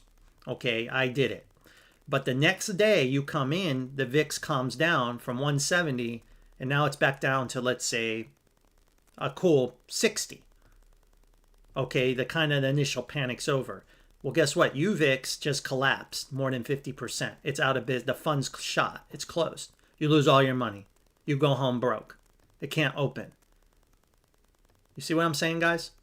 That's what could happen. So you better understand the UVIX and if that to you makes you confused, or you don't agree, or you don't understand, you should not be buying UVIX. Do not buy it. If you do not understand what I'm saying about this, and all the triple bear funds have this issue, and bull funds, on heightened volatility, those funds can collapse. If in the volatility, like, I was thinking the double bull silver fund was going to collapse on Friday. And I heard stories it almost did. I heard the double bull long silver fund almost collapsed. That means no one would have got their money. It would have went to zero. They would have closed up shop. I don't know if you got pennies on the dollar, you get nothing. Ask what happened with Volmageddon. I think that's what happened with the short volatility fund collapsed. People wrote it up and lost all their money. So you got to understand these bear funds, and you want the volatility, but you need to know how to exit, or you better have a stop loss of 0 and be cool with it. Because if you win the lottery and you get 1987 in the UVIX, you better hit market sell as fast as you effing can while you can. That's my advice. That's my only advice I can tell you. Okay, so that's all I guys got. All right, XRP. Yeah, unfortunately, crypto is going to make you wait through this malaise it's going to be in. You really have to trade other instruments, and gotta. I know some people it's like hard, but it's like you gotta look at other things. So let's take a look at XRP. So XRP here, we've got 3 waves, a big connector, 3 waves. So XRP is hitting a technical area. Let's look for divergence being erased. It almost has, and it has. So if you want to pick it up, again, we trade each chart on its own merit. This would be the area to go long. Why would I go long Ripple with the market? I can't tell you why. Would I personally buy it here? No. But the technicals are what they are, and I've regretted these type of charts, and then we look and then it's higher. So I can't tell you what to do, but I do present the box. It's here. It's structurally sound in every way. Every box hit has produced a reaction. Perhaps you'll get a reaction here and fail, right? Maybe now if you get a reaction and then you fail, I would get out of it, because then it's likely to break this low and have a complete collapse. So very scary moment for us. So yeah, I don't know. I think it is in the box, and it looks like it's trying to be defended. The box is trying to be defended. Look, that shit isn't just happened by accident, guys. That green wick you're seeing there, it's buyers stepping in. Computer, the traders are buying it. So I can't tell you what to do. I can't tell you. I don't know why it would be green and others are red. I can't tell you that, but I'm just telling you, you should, like, we got a reaction here. You likely are going to get a reaction. It's just after that, we don't know. So you'll have to manage that trade. You have to manage that trade, but the box has been hit. Ultimately, your stop would have to be at 109 to hold the bullish structure. Okay, so do with that information as you see fit. I'm probably not as in love with it as others, so I probably won't take the trade, but it is valid off of this connector. Let me look at the subdivisions on this wave for you. Yeah, we erased divergence. So yeah, I mean, it could go a little lower. Maybe let's look 1, 2, 3, and then we made, looks like a triple off of this low. I won't label all of it. So we need to see a bounce in another low, and why? Like, see how we need at least a bounce. So maybe we'll get something like this. Maybe we'll get something like this. This, that, something like that. Let's go for that. So we'll go for something like that, okay? A mortgage REIT, ABR.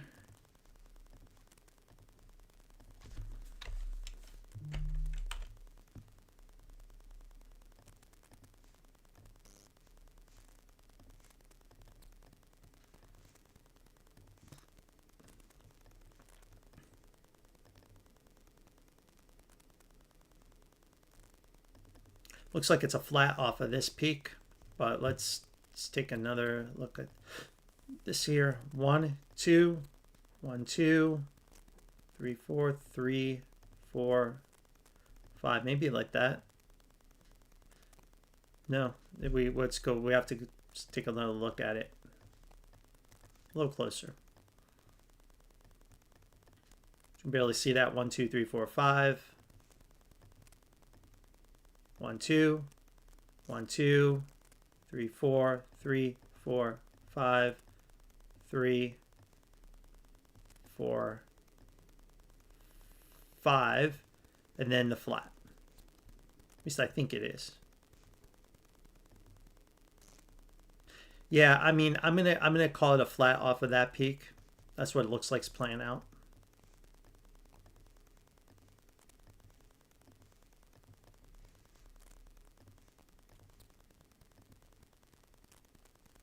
One, 2, 3, 4, 5. 1, 2.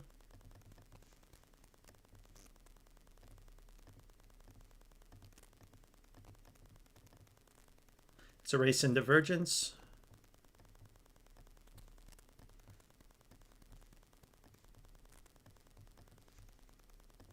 Don't higher interest rates hurt these kind of REITs, right? So I think we have an interest rate, you know, are going a little higher right now, or eventually go higher. So I think that's got to play out, these sequences. Perhaps it comes back down somewhere down here. It should hold the all-time low. At least that's something to look forward to. I mean, at least it won't go below 30 cents. It'd be a massive investment opportunity if it could still survive it, but I think it should. I mean, it's just in a painful process. So at some point it will finish up this sequence somewhere down in this area.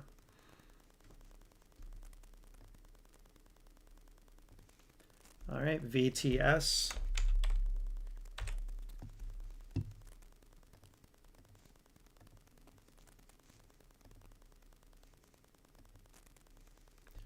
All right, probably. Let's take a look. See how that strength right there? Yep, so it's showing signs of a truncation. I hate, the market has been doing more of that lately.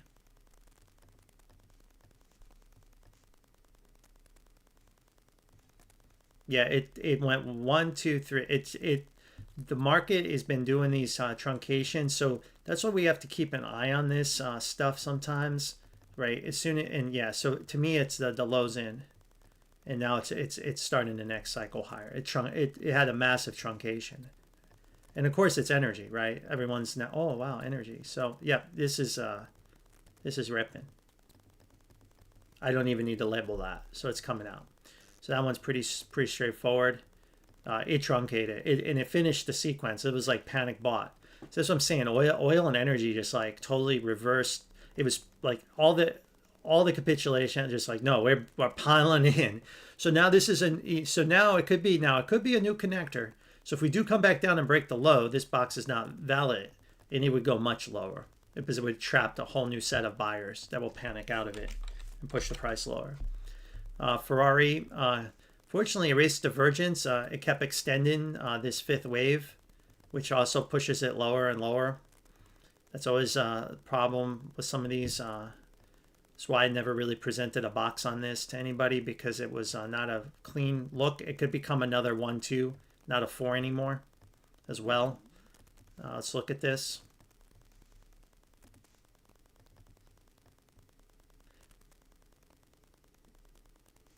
Yeah, with that RSI is not helpful.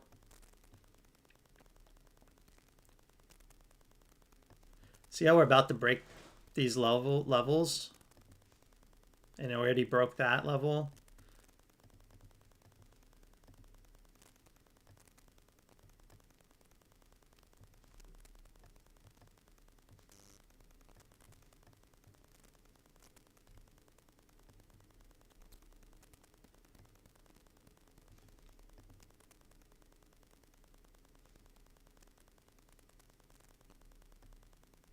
Yeah, I think we just have to make a couple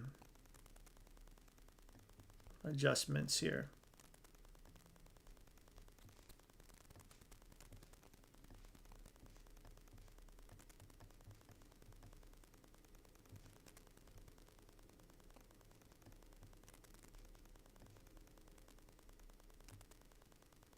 Yeah, I mean, this looks like 3 waves to me. Yeah, I'm not... I think I'm going to still label it as a 1-2, 1-2. So I don't think it's in a 4 anymore, but I think the RSI doesn't give us a proper way to analyze it for some reason. When I was looking at it, it just didn't... the early part of the chart really wasn't crisp enough. Like something was off, which messes up the RSI analysis. So I'm not sure what happened early in its history, but I think I'm going to call it a 1-2, 1-2. And then this just needs to finish. I don't know where it goes because it's going to melt down, right? We're in a 3 of 5. So this count's still valid, but it's obviously going lower, right? So if I do this, so perhaps we can get back down to 310, 300. I'd be weathered. The way I would buy this is wait for the bounce. At some point, it's going to rally, and then once I see this cycle end, then I would just buy the first pullback. And again, people like, oh, you didn't get the low. Oh, well, you know what? I don't really care. I'd rather buy it when I know it's trending higher and not catch this falling knife, because it could easily collapse, and this could become another 1-2. And then this just keeps going and going. We have this historic trend line. It could tag it at 269. Look at the fractal here. Almost the same fractal. So yeah, I'm thinking now we're going to erase divergence and we're going to tag that line. I bet we're going to tag that line, guys. That's where probably it's going. That's probably where it's going. Okay. UAVS.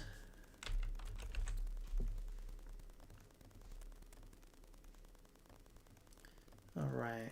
So we walked away from this because of the lower low, but then it whipsawed back up. But we won't want to mess with this anymore. It's a broken chart. Let's take a look at it a little closer though. Maybe it could still maybe hold the major cycle. So we won't give up on it completely. We won't give up on it completely, okay? But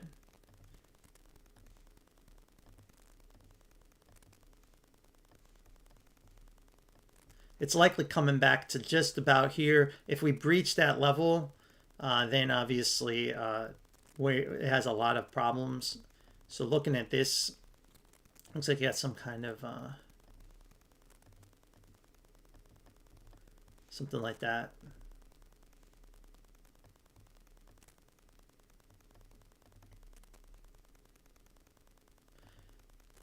Yeah, barely diverge. I'll still call it 5 waves down.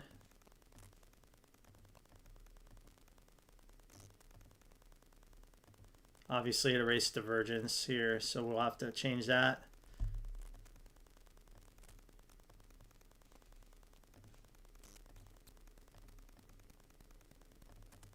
So it's got I think it's in the meat of the 3, so hopefully you'll see some 4s. Once you start to see the 4s and 5s, then you know it's getting close to being finished. All right, and then we need it to break. We like it to break below 79 cents too. So it needs to do that, and then so it's got a very tight, window to get through. Very tight to keep it alive. Like this has to come all the way down and take out these levels. All the way. So I have a feeling it's going to break the structure. And if it breaks this low, even though we show 5 up, it would be bearish off of this level. It would turn it into a bearish move. A bearish connector. Right? That would allow the violation. And what would happen in that case, it would break the low, and then everyone would freak out, and then it would rip higher. And that's what it would do. So I know it's like sucks. That's why we don't trade instruments like this. At least I don't, and I don't bring these to our members because they're too confusing and they're just too complicated. There's so many easier structures out there to trade. But as of now, if you can get it with all those conditions met, and we still hold that low, and we break this level, and we erase if we can do all that, then maybe you could pick it up and put your stop, right around 70 cents and see what happens. But anyway, good luck on that one. And CPPMF, another metals play, OTC. Did break the high. We like to see that. 1, 2, 3, 4, 5 up.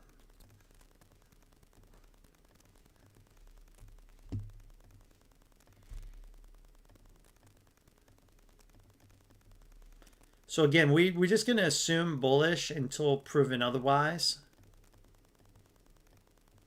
So that's what we would expect. This could be a flat off of this peak though, right? But like we saw with silver and everything else, the parabolic structure is still alive. So is these charts. So we can't assume something that hasn't happened just because price action was rough. So we'll just let it play out, okay?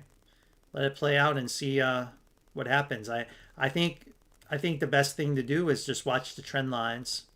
Watch just the daily trend line. You break that, it's over. The weekly cycle as well. Watch the trend line. As long as you're on this side of the trend line, bull market. You break it, get out. It's over. The pump's over, okay, for a while. So I would just assume more upside until that happens. Okay. That looks like the count. That's what I'm going with. And in fact, it may be even more bullish than that. Okay. So URA's got problems because it's got the makeup of the ETFs got shit in there that isn't classic, like, how can I say it, like manufacturing uranium out of the underground. So go look at the holdings in the URA. It's got other stuff in there that's got like nuclear energy, fusion type energy, like using nuclear cells. Like I think it's got stocks in there. Let me see if I can pull it up real quick. While we're talking, let me pull up some of the holdings in it. But the problem with the URA is you're not buying it. It's not going to just have stuff in there that's you're pulling metal, metal out of the ground, right? It's not a direct play. Like it has that some of it in it, but it isn't like it's got other highly speculative stock like Okolo's in it. Okay, Okolo's in it. Okay, it's not Okolo is not going out with a bulldozer and getting uranium out of the ground. This highly speculative. It has almost I don't know if it has any sales, right? It has other stocks like that. I won't go through the list. So I think it's kind of perverted. It's perverted the ETF. But what it's done by doing that is allowed it to pump more than it normally would have. But now it's got to suffer when that trade unwinds, which is the AI trade, because those kind of stocks pumped with the AI trade. The metals and miners may keep going. So that's the problem this ETF has structurally. But as of now, this is what we got. So here's our chart. We have a bottom in. I labeled it as a triple. I can go back and make this a W and then make this like a three-wave move. So I leave it this way, but I was warning members it could easily flat out and come back to 35. If it wasn't going to do that, it was going to hit this box that I showed and bounce. And it did actually on Friday. That's where it found support. While it was crashing, our members knew exactly to the penny where the crash would end. We knew not to buy this crash. We knew exactly. But now the market's got to test where it wants to go. Is it a flat or is it go time? If it's go time, 2 is done. And this is a 1, 2, either 3, 4, 5, or 1, 2, 1, 2. If it's a flat, this box is going to be violated. Like that. Crash. We don't know. So I don't, and I wish I do. My hunch tells me we're doing the flat. Okay, that's my hunch. But I can be wrong. Okay, I can't be wrong. And I think if we come back and take this out, then clearly the 2 is in. And then I would label it 1, 2, 3, 4, 5. And then we would correct that. But clearly pass higher. Okay, that's my thoughts on the URA. Then RITM.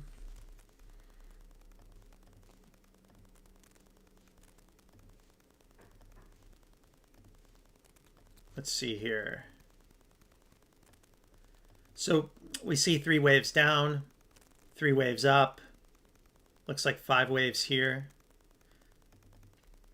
So C, B.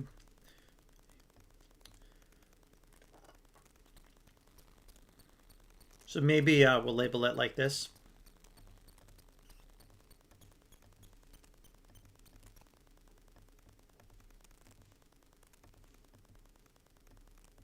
Right, and then this looks like your first A wave finishing up.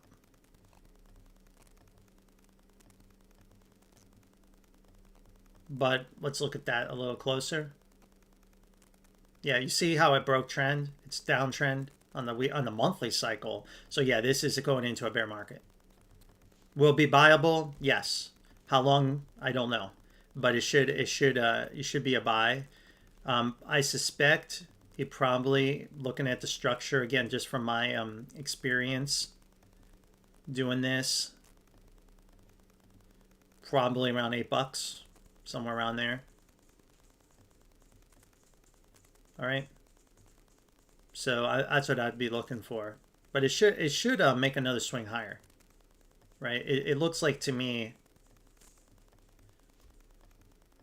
But it is entering a monthly cycle correction, so that's a nasty pullback. That's gonna take some time. So maybe it can go a little lower. So if you look at the fractal, it tends to crash when it corrects. So it may look like, see, that's crashing. It loves to crash, so it may just crash. All right. Yeah, I don't mind doing live streams. I had some time, and I've done my last super chat. Like I said, I like to give back to the community when I can and the general public. and help everyone out. And I think in the future I'll be able to do more frequent live streams so they're not as long, right? And when I do one a week, it tends to pile up, which is okay. But my goal is to maybe do 3 a week and maybe do one in the morning, one like morning late. Like I'm gonna try to change some things up. In when I have time available coming in like towards March and April, I'm gonna have a lot more time available. I'm gonna try to change some things up and be able to do that more frequently. So Doge, let me look at Dogecoin here.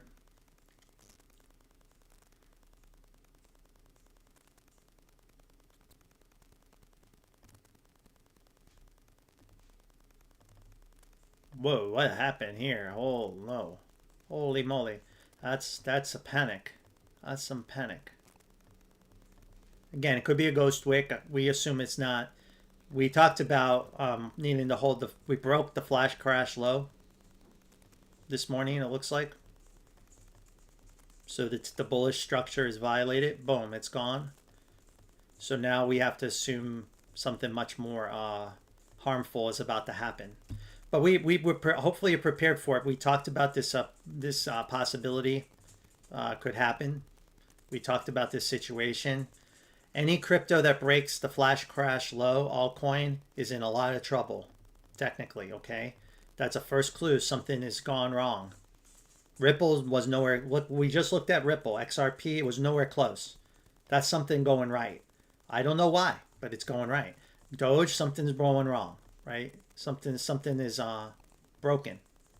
It's not healthy. So we'll just keep labeling it here, and I guess looking at this overall structure, maybe we can try to find some levels. Yeah, maybe that's the next level. 861. 861. Okay? 8 cents. So like 8.5 cents is the next level I would be looking at. Stop loss essentially would be 0, or it would be this level here. 496. Right in there. You break that low, it's actually back to where it used to go. I mean 0. So it would be a full round trip. And it would be, I know, tough on investors, tough on Elon Musk, but welcome to crypto, man. Welcome to crypto, right? So for now, we'll just hope for the best. Now, if it makes a lot of sense, because look, it's between the 4 and the 2. It's right in that sweet spot. It actually makes, for my system, it doesn't seem that unusual. But we'll see if it can hold it. We'll see. Okay, we'll see. All right, I'll just kind of go through comments one more time if I missed anything. I think I got everybody's comments. Thanks again for joining. And please, tell your friends and family about my channel. Have them subscribe. I think I've helped out a lot of people. I know I've definitely helped out my family. And let's see here. Yeah, comics. Yeah, just kind of looking at it.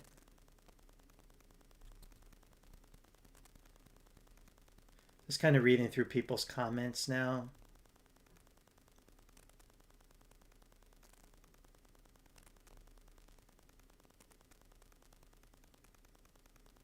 Yeah, the government shutdown dynamic is coming back, so that's going to impact. I think that really hurt the airlines last time, if I remember, certain sectors.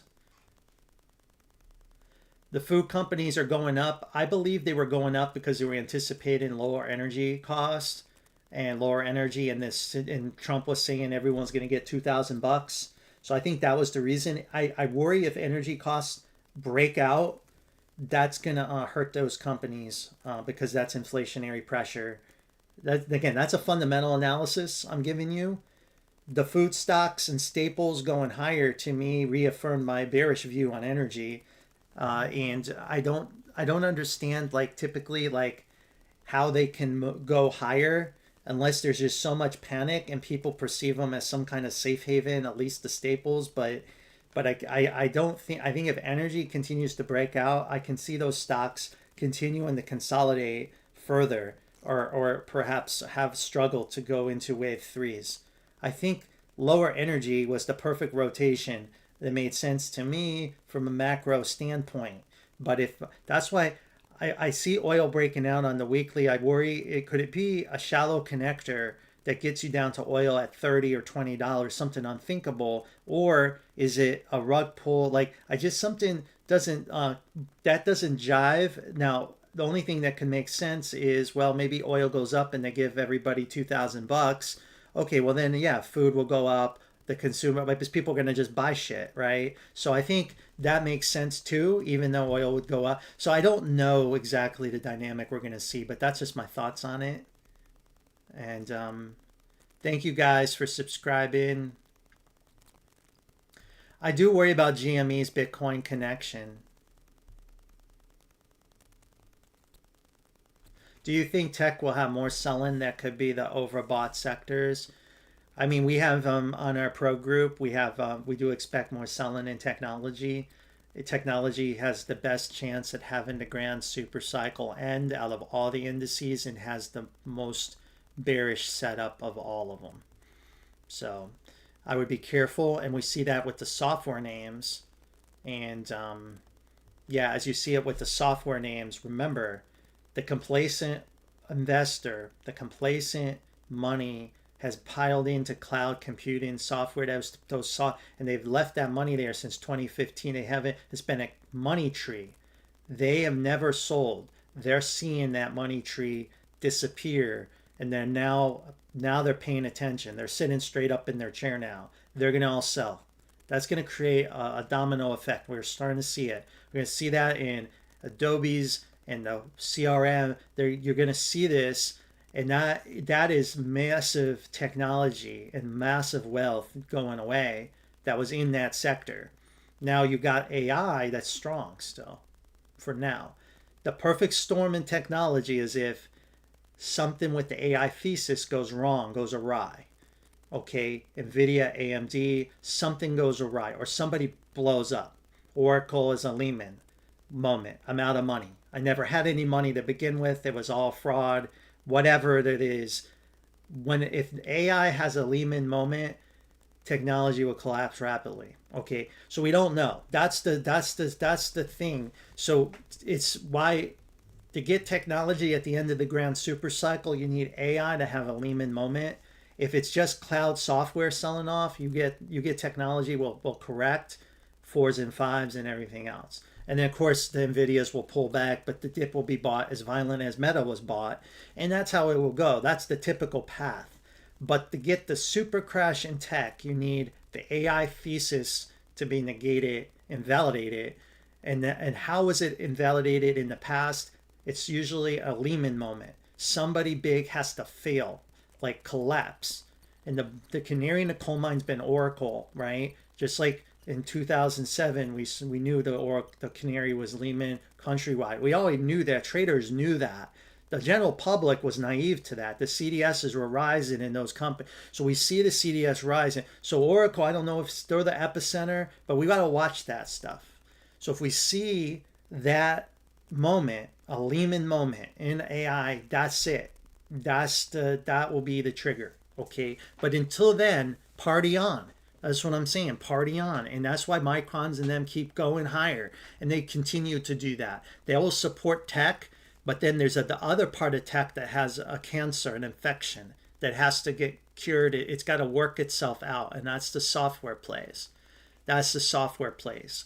Okay. And they're going to need time. They're not ready to bottom yet. Okay. Last super chat. Yeah. Beyond, we can look at that. I think we have that charted already. Beyond me, it looks like for me, we're finishing up this leg lower like we have here, right? I think we showed this earlier that we're coming off of this major pump, right? And now it needs another leg. So I think it's got waterfall sell-off coming, right? Waterfall sell-off. So I think my last message on this was short at will. But I don't know if I would do that now. I think back earlier it was. So we are that. So I mean, there's not much more to say. I mean, it's going to bounce in three waves like we're doing, I guess, something like this, right? Something like this. And then we would have one more. And if it's still around after that, then you get another big pump. Another big pump. Okay? So that's kind of what I'd be looking for. So what you want to do is short these X's if they come when they come out. So they've come and gone. So you need to wait for another one. You have to wait for another one. I don't know when it will happen.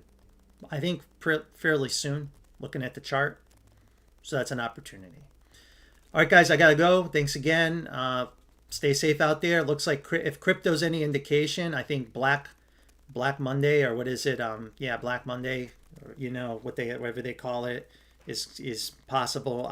I don't usually post shit like that, but on Friday I posted. You know, it's like I thought the conditions could be perfect for something like that because of what we saw in this potential count. Again, we never trade the count, but if I traded the count, look, this is 3 of 3, guys. I mean 3 of 3. We got a lot of distance to cover. So I was like, why not?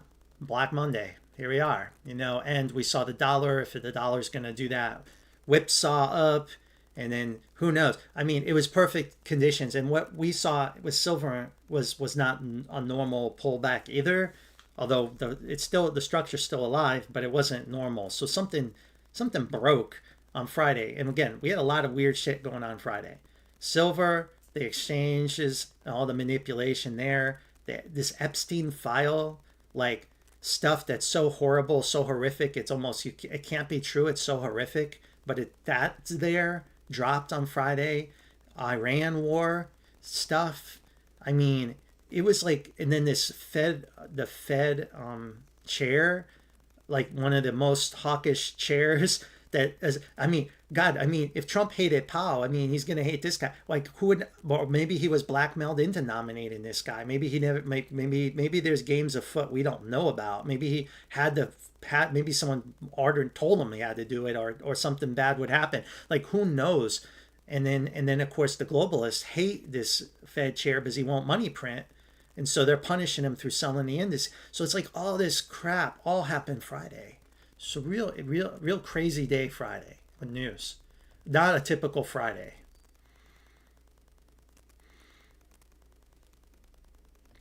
Yeah, so Monday more selling that people said a correction was coming. I mean, yeah, I mean we saw this pullback. And the market's been debating, do we pump and have a super crash, or do we correct and then pump? And the correction can be quite deep, as we've talked about, right? It doesn't have to stop at 630. It can keep going. So that's the thing. And again, yes, I could label it as the grand super cycle is over, guys.